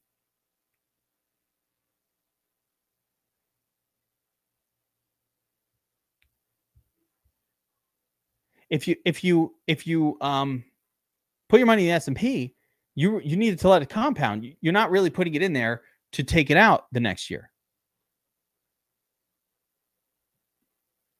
Yeah, Nick is saying if you had $1.2 million, you're probably upping your lifestyle a little bit because you're loaded, right? You don't want to live the frugal life, but that's fine. But if you do that, then you still need to work. That's not a quit your job. If you had the 1.2 million and your goal, it depends what your goal is. If your goal is to live large, you're going to always keep working. You can never make enough money to live as large as you want to live. If your goal is to live large, you'll never make enough because as you get bigger, the larger things get larger. What looks like living large to us now doesn't, you know, it's like, that's not enough. So if it depends what your goal is. All right, we're coming up on our pick here. Oh, I don't even know what I have. I got 2 running backs, 2 wide receiver, and a quarterback. We're on the pick. Let's see what's going on. Oh, okay. Get our 3rd running back here, a little Trey. Okay, I can work with that. Sorry, do you guys mind that I'm going off on this crazy tangent? It's kind of a fun subject as we're talking, you know, we're doing this contest where you can win this money. I think it's kind of fun. Let's see what ADP says for our next pick. Again, we've got 2 wide receiver, 3 running back, one QB. I'm going to take my favorite guy here. You know, I really don't have a lot of Myers, but I'm just going to keep going back to Pearsall. I'm a believer in Ricky P. So I'm just going to keep going back to it. But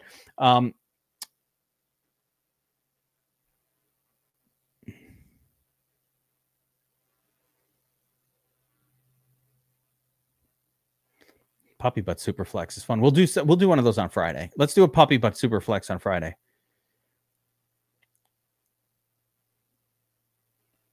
You know, I think whether you have a wife and children sucking off your teat does affect a lot of this decision. If I was like living the man life, growing some weed, what do I need?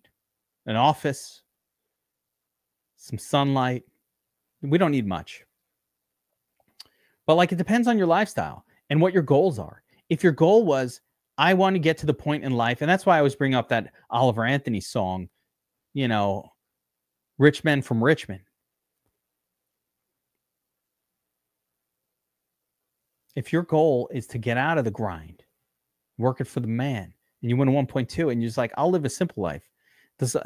I'll live a simple life. 1.2 million, more than enough. I watch these videos of like older dudes who retire in like the Philippines. They don't really retire, but they move to the Philippines or Bangkok, Thailand.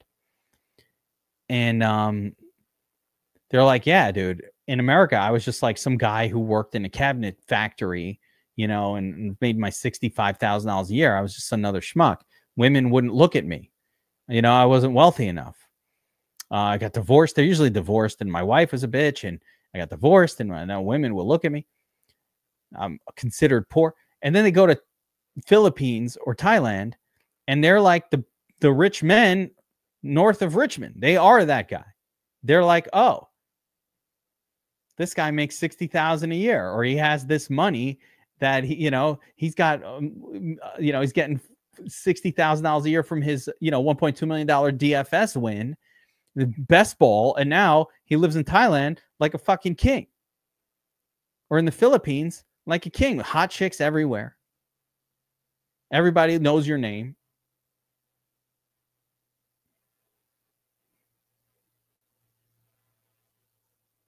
There's a lot of ways to go through this life, people.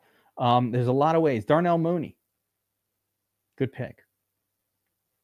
All right, let's get back to this draft. That was a long soliloquy.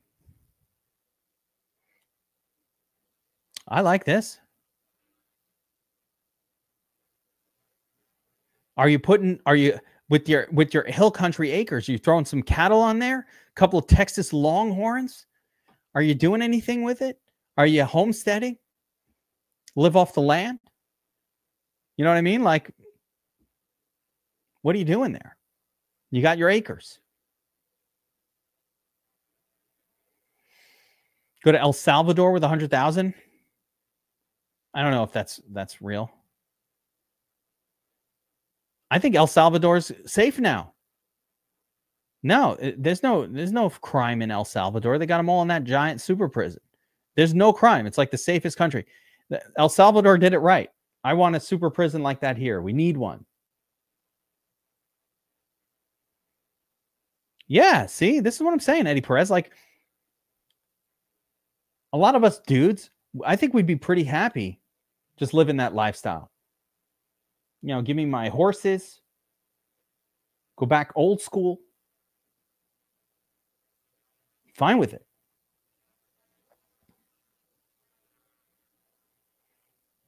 Yeah. Talking about El Salvador. El Salvador is fully safe. Like, El Salvador is great. There's no crime there. Have to take Andrews to go with my Lamar. Probably grab Bateman too, if he lasts till this next pick.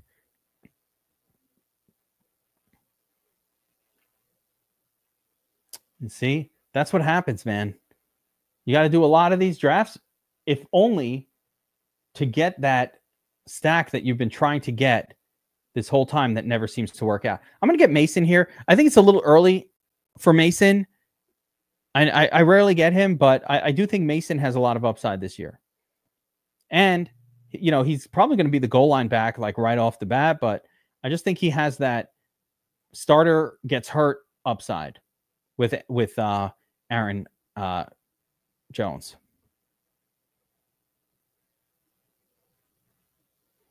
Who's in this? Are you in here with us, Andrew Nolan? Wait a minute. Which one are you? We got Soups, Airbus, Slider. Is that you, Slider? Who are you in here?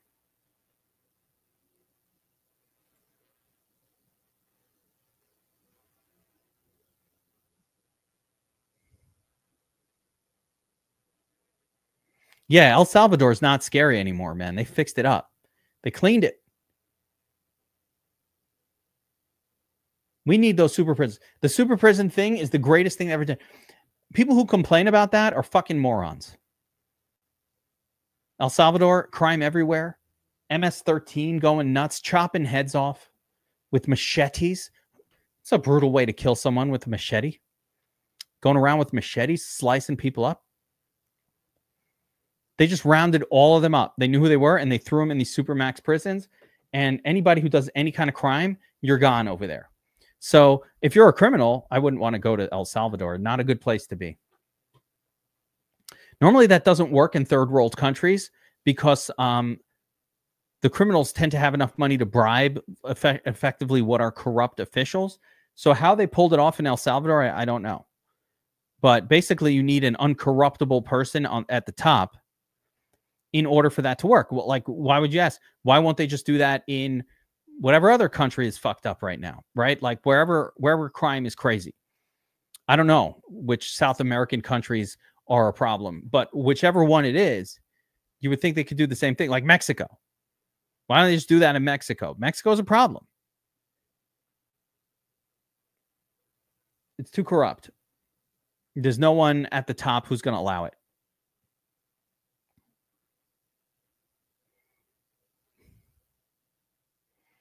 Eddie Perez.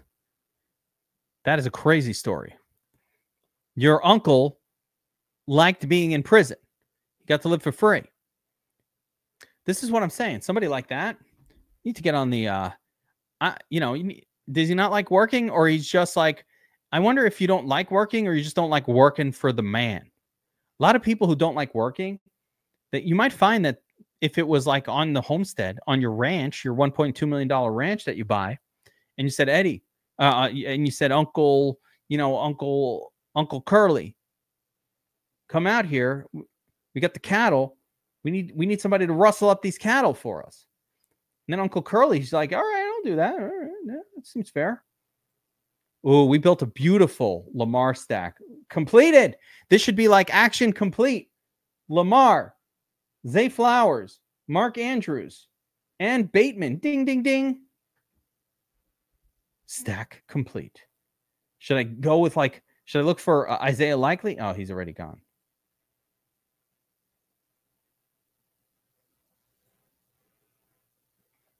Got to get Mims. Yeah. But I'm saying maybe he wouldn't be good on maybe this guy then wouldn't be good on the ranch. But, you get the idea. Like a lot of people, I see these guys, I watch these homesteading shows. Do you guys ever watch those homesteading shows where people are like doing that stuff? And they're hardworking. To me, from the outside, it looks like just kind of like homeless people who are living in a shack somewhere. Like, what are you guys, nuts? But it's the opposite of lazy. Those guys work hard. I did it for you, Tattoo. Mims finally stuck around to a spot where it was fair to draft him. You've been taking him too early. Now he was at the right spot. All right, let me take a look at my team. 4 running backs, 5 wide receivers, 1 tight end, 1 quarterback, stud quarterback, light at tight end. But we'll get a bunch of tight ends before this is all through. You know how I do. 4 tight ends. Keep loading up the we're going to keep loading up those wide receivers as well. And 1 more QB at some point, and we'll be good to go. Yeah, no. I'm way too soft to go to jail. The only prison I could go to is like the federal minimum security one where no one's bothering you that much. You put me in a regular, so you put me in a, like, I'd rather just, like, the idea of food and not having to work. Prison seems way worse for me than any kind of like working. Not to mention, I'm sure the food is shit in jail. That's the worst part. I love eating. I like eating fancy food. Like, I spend all my money on food. We were talking about like what do you need money for? Most of my money, I don't really do a lot.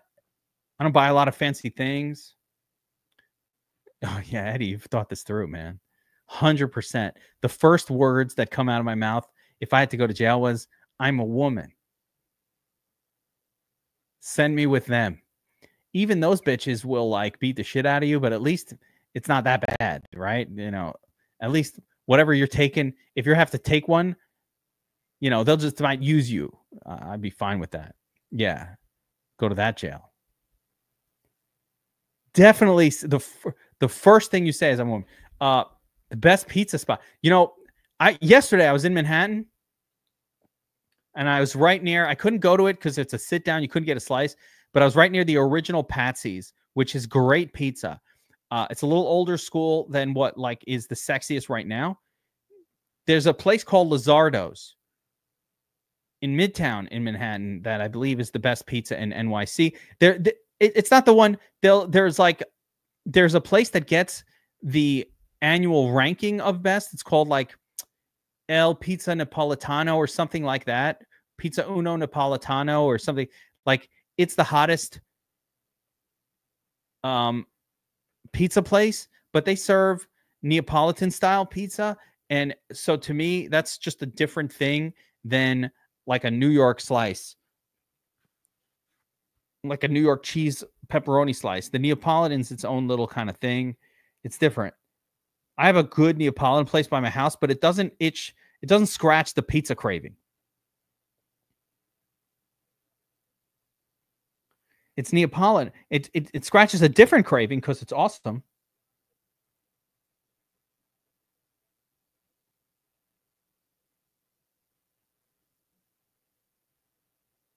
All right, it's Trey Benson time, guys. Trey Benson, for those of you watching, is, I think, the most likely, he's probably the highest likelihood of any of the backups to be sprinting with your team towards a championship late in this contest. So I definitely like having those kind of running backs in this contest for sure. Yeah, this is lunch. I have not eaten, so I'm going to keep talking. Like, I keep thinking about pizza, tacos. What else can I get? Sbarro's. Sbarro's is good.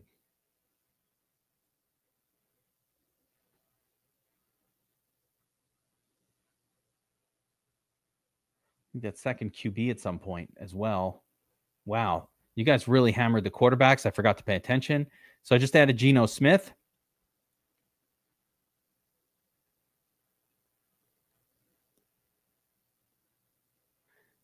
If my RB is tackled at the 50, do I get points for 50 yards or 0 since he didn't cross? I feel like this is a troll question. I will not answer it. It's a really long question to troll on.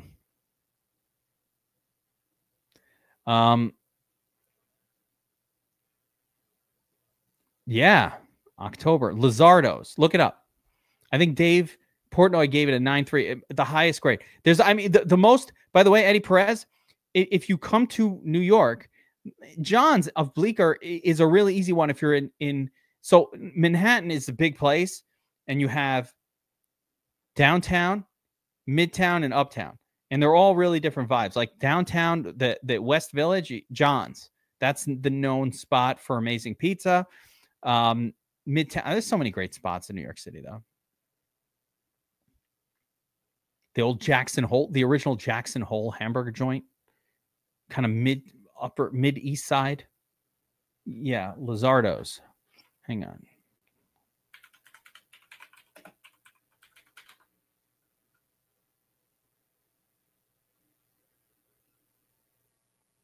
Lazzaro's, Lazzaros, or Lazzara, Lazzara. It's in Midtown, Lazzara. I have not tried. I've heard of Le Industrial. I've actually heard of that spot. I have not been there. I think it's a slice spot. Lazara's, not Lizardo. It's in Midtown.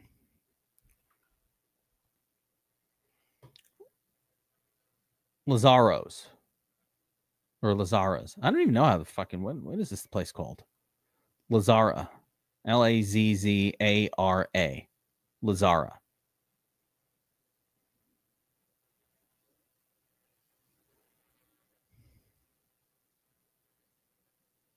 Yeah, there it is.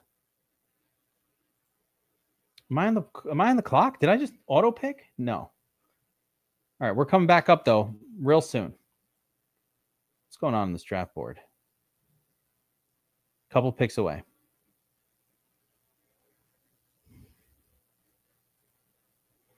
Yeah, I think Lee Industria was known as a slice shop. Remember, there's an extra bonus if you can get a great slice of pizza from a slice shop. I couldn't go to Patsy's because I had shit going on yesterday that I had to get back to. So I saw it there, and then I ended up going for a slice in some shitty place instead. I was like, man, I wish the, Jalen Wright, he's another one that could come on late and win you your league. Let's go Brenton Strange here, though. I don't like to go too crazy on these early tight ends because I have tight ends that I continue to like all throughout, even the last pick.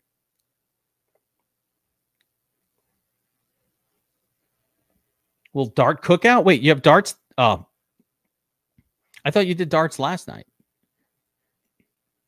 This is what happens when you can do whatever the fuck you want. Now we do darts every night.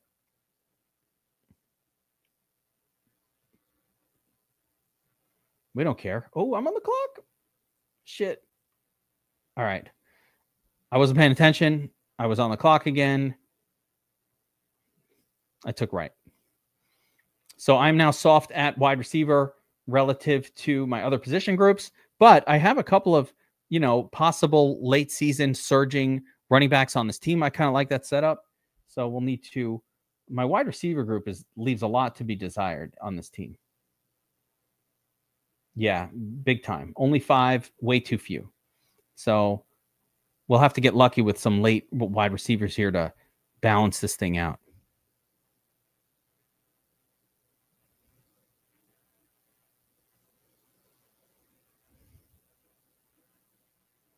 Yeah, I like what it's called. So a Big Betty Beaver. We talked about Josh Reynolds earlier in this thing too. So that's a second Josh Reynolds mention. He's not owned in any of these drafts. I definitely prefer Reynolds, like if you have Justin Fields on your team.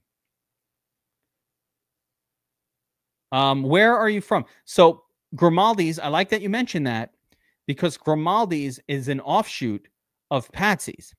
So the place I was talking about in where I saw it was by yesterday, it's called Patsy's, right? The name was Patsy Grimaldi, and there was a Patsy's and a Grimaldi's, all the same family. They make a specific style of pizza that now is much more common, but with the fresh mozzarella and the basil, the fresh basil. Usually there's olive oil drizzled on it. Super fresh, super good. There was a chain called Patsy's. And then I don't know, did Grimaldi's also make a chain? So they're all really good. Grimaldi's, I believe the original one is in Hoboken. The Patsy's was the one I saw yesterday in Manhattan. The pizza's the same. It's the same family, different owners, but it's Patsy Grimaldi. So it's all part of that same deal.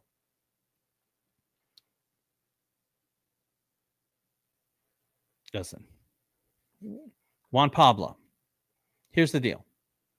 They should not be doing a touchdown dance after a sack. They should be doing a sack dance. Not a touchdown dance.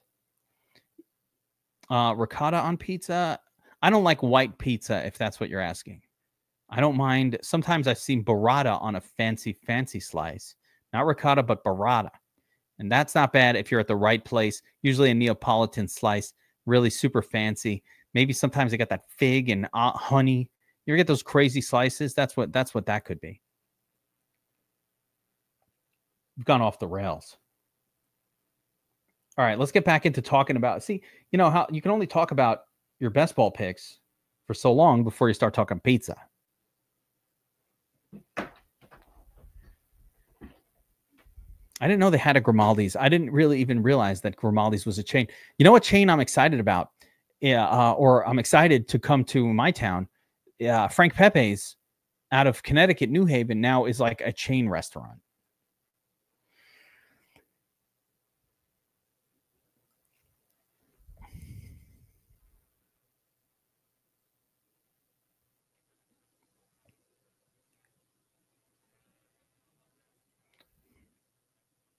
I cannot get on board with this pizza.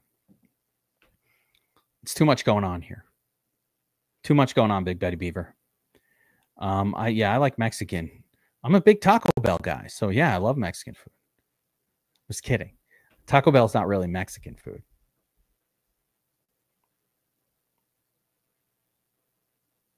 Oh, we're coming back up on the board. All right. Pay attention. We're back. We need wide receivers.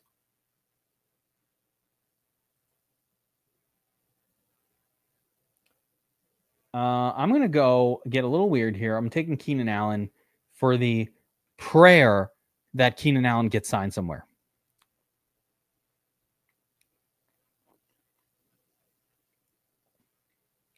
I'm praying. This I agree with too. Taco Bell, you know, I saw a meme about Taco Bell where it's like what your Taco Bell order looked like years ago. And the tacos were like 60 cents. Everything, a burrito was like $1.25. And that was not that long ago. That was like 2015. Like it wasn't that long ago. Yeah, this is true. I haven't taken any Hopkins. I think maybe incorrectly. You're right, Andrew Nolan. Should have. You're actually right. I kind of forgot about my stack and was just like, eh.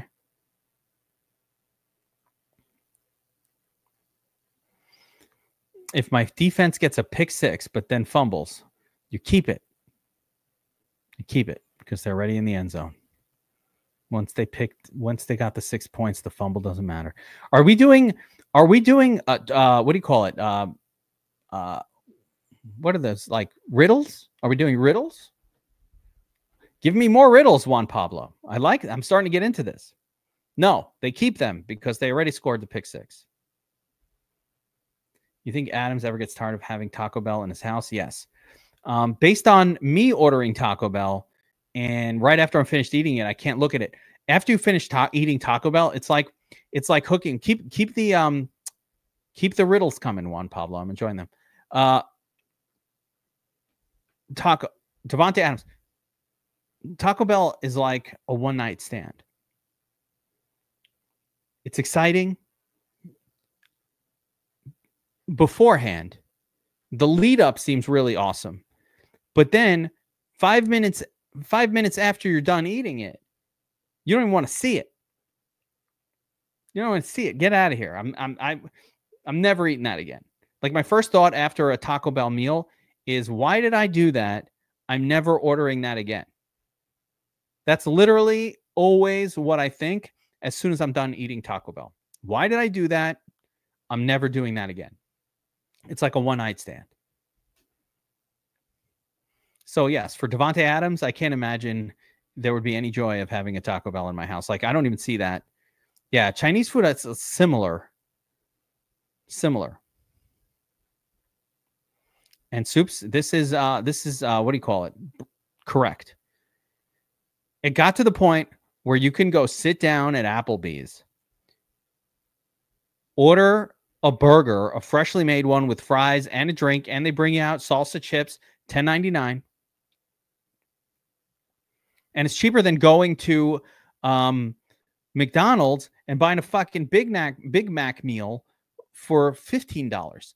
That's how much it costs. I'm like, I could go have a sit-down meal for that price. What the hell happened? What is going on? Sell my soul. That's why we need to win the 2 million. So you don't have to work, and everything's expensive. And now when I don't have to work, I'll cook my own hamburger. Forget Taco Bell. I'll make a real taco in the house. Like the way that God intended.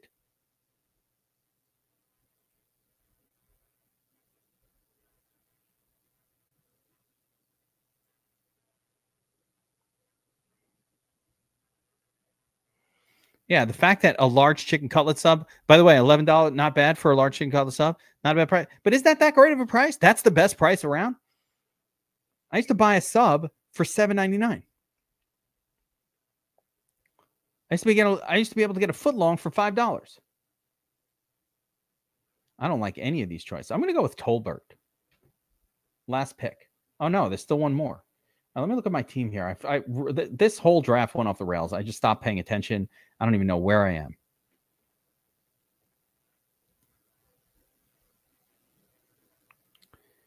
Like Burger Chief, Burger Chef. Yeah, I would do it.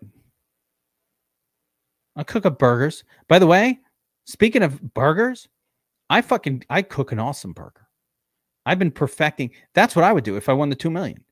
Like, and I think I know what I would do.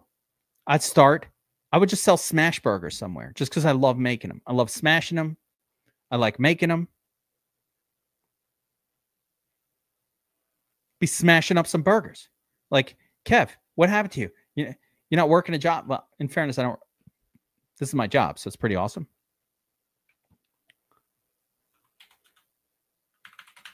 Waller gone. I might smash up some burgers, make some pizza. I have a griddle, but mainly because Blackstone doesn't have a product where I can connect my gas line directly to it. The only reason I don't have a Blackstone is because I can't directly connect my gas line to it. You have to use a thing. This is not even a riddle question, Juan. You got to do better. You got to do better than that. Make it a riddle. Like a little trick question in there. Add that in. Make it more fun. Where are we? Smash burger spots get hyped and then die a few months later. Yeah, that's true too. Juicy Lucy, don't know what that is. That's some Polak hillbilly shit that I don't even know what it is. What the fuck is a Juicy Lucy? If it's food though, I'm about it, man. I'm so hungry. I've been talking about a lot of food.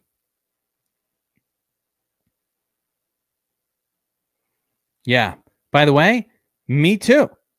Exactly what you just mentioned here. Yeah. As a matter of fact, it would be me. I'd be going out doing the Taco Bell in the 90s had a bacon cheeseburger burrito. Oh, and it might have been like $1.99 or some insanely low price.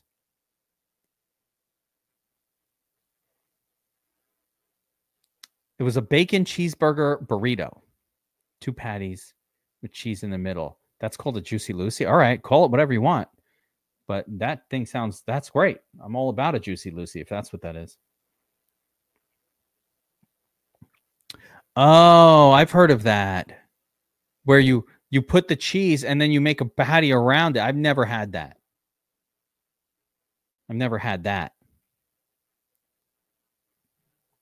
Pick 6. All right. Finally. Wait, I got to finish my draft before we do the breakdown. Before we talk about how everybody did. Let me finish it out.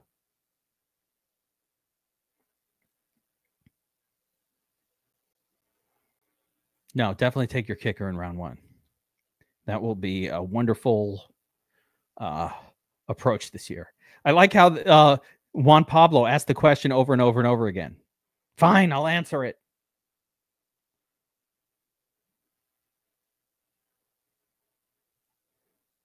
All right, Elick, whatever. I'm so hungry, I could pass out.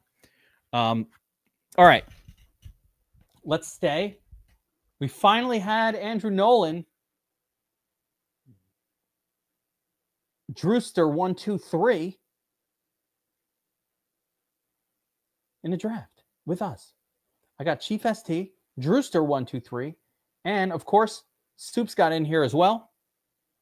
Soups, you're feeling good about this one. I love your start. So let me do it in order. We're going to do these 3. We'll do these 3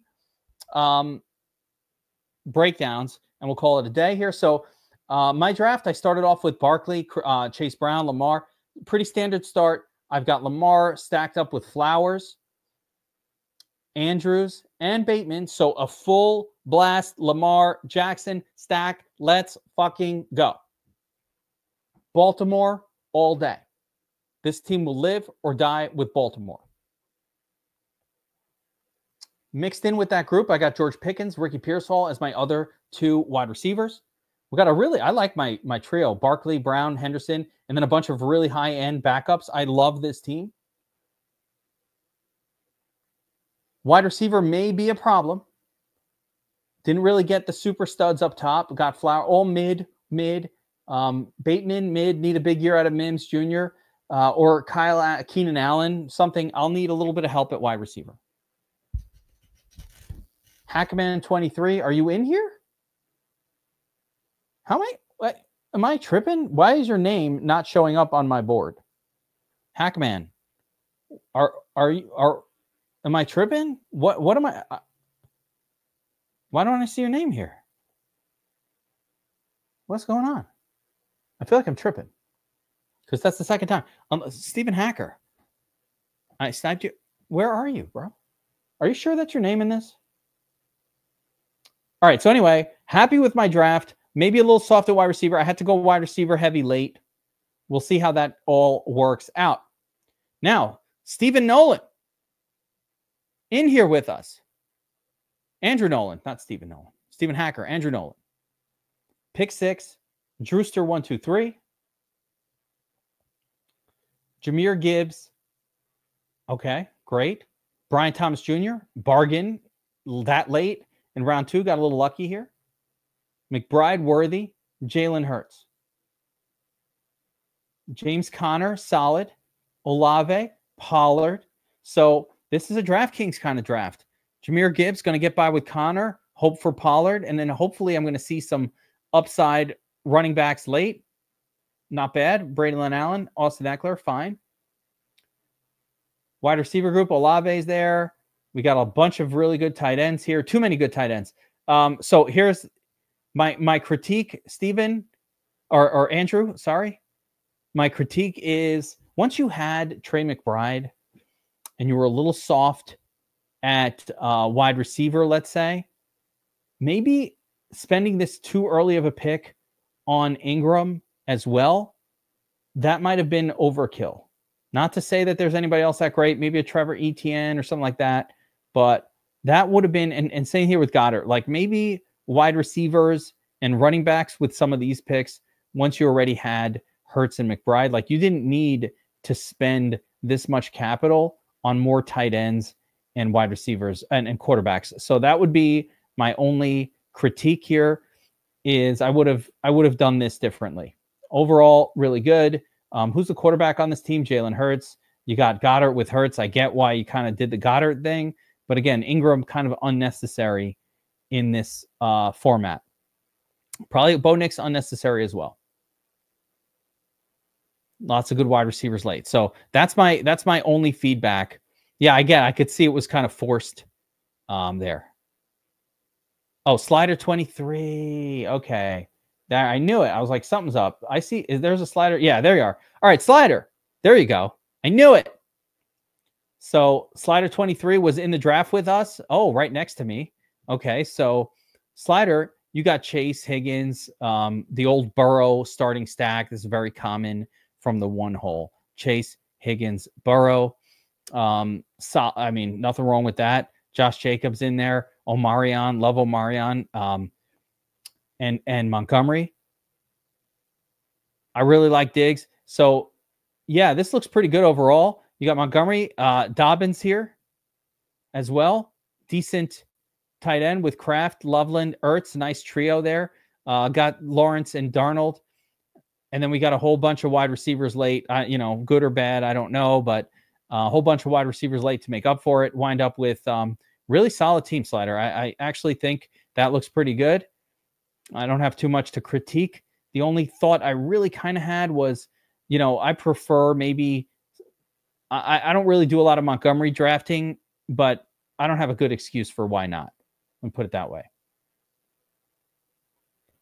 Other than that, really solid stuff. Probably didn't need this much firepower, but it's not. No, I think this is good. Yeah, I have no critique. Slider 23 / Stephen Hacker. Well done. Andrew Nolan, Drewster 123. Good draft. And here we got Soups. Soups, bro. You did it again. So in the chat, explain this one to me. Okay. No. I didn't scroll all the way up. So we got an amazing start with McCaffrey and Derrick Henry. And wow, right? Both of these guys could be number 1 and number 2 scoring in their positions. So I love that. The classic Soups, Tyreek Hill, Jamal Williams, Devontae Smith, Jawan Jennings, Addison. We go 1, 2, 3, 4, 5, 6 wide receivers in a row. After the double stud running back start, an appropriate way to attack a contest on DraftKings. Brock Purdy is there alongside Jawan Jennings. You said you would have liked to have Kittle. Yeah, probably. He went a little earlier. Would have been nice if Kittle lasted till this Devontae Smith start. That would have been more beautiful. Tyler Warren, Jared Goff. Goff goes with Williams. So, I mean, it's well thought through. Charbonnet for the upside. Tootin for the upside. Danny Dimes in there. Whoa. So early for the last quarterbacks. So early. This guy took Russell Wilson. No one takes Russell Wilson.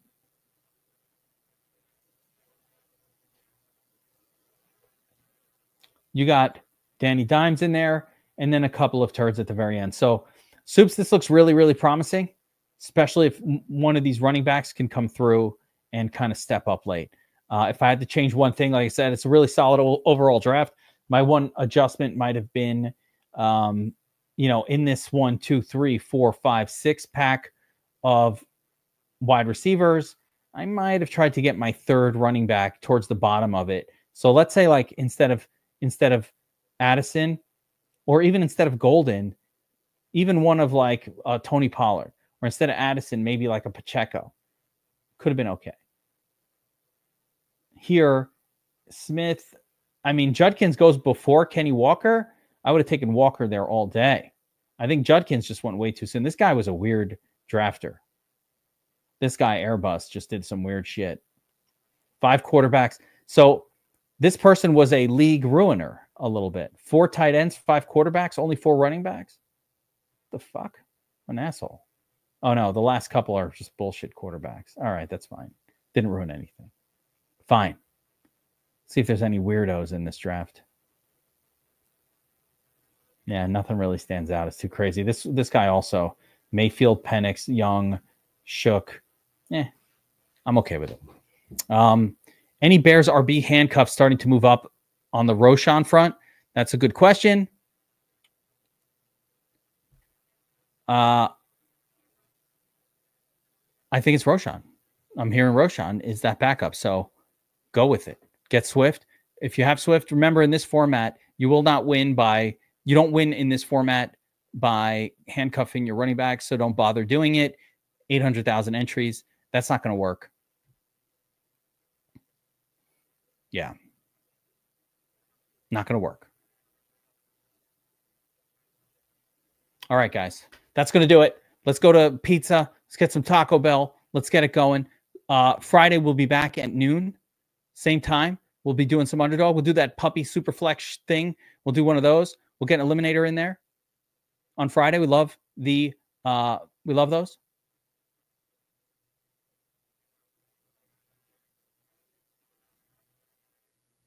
So we'll do that. Good drafts, everybody. We'll get some lunch here. We'll be back at it. Remember to subscribe to the channel. Hit that notification bell so you can be here with us doing. Oh, July 4th. You know what? We'll see.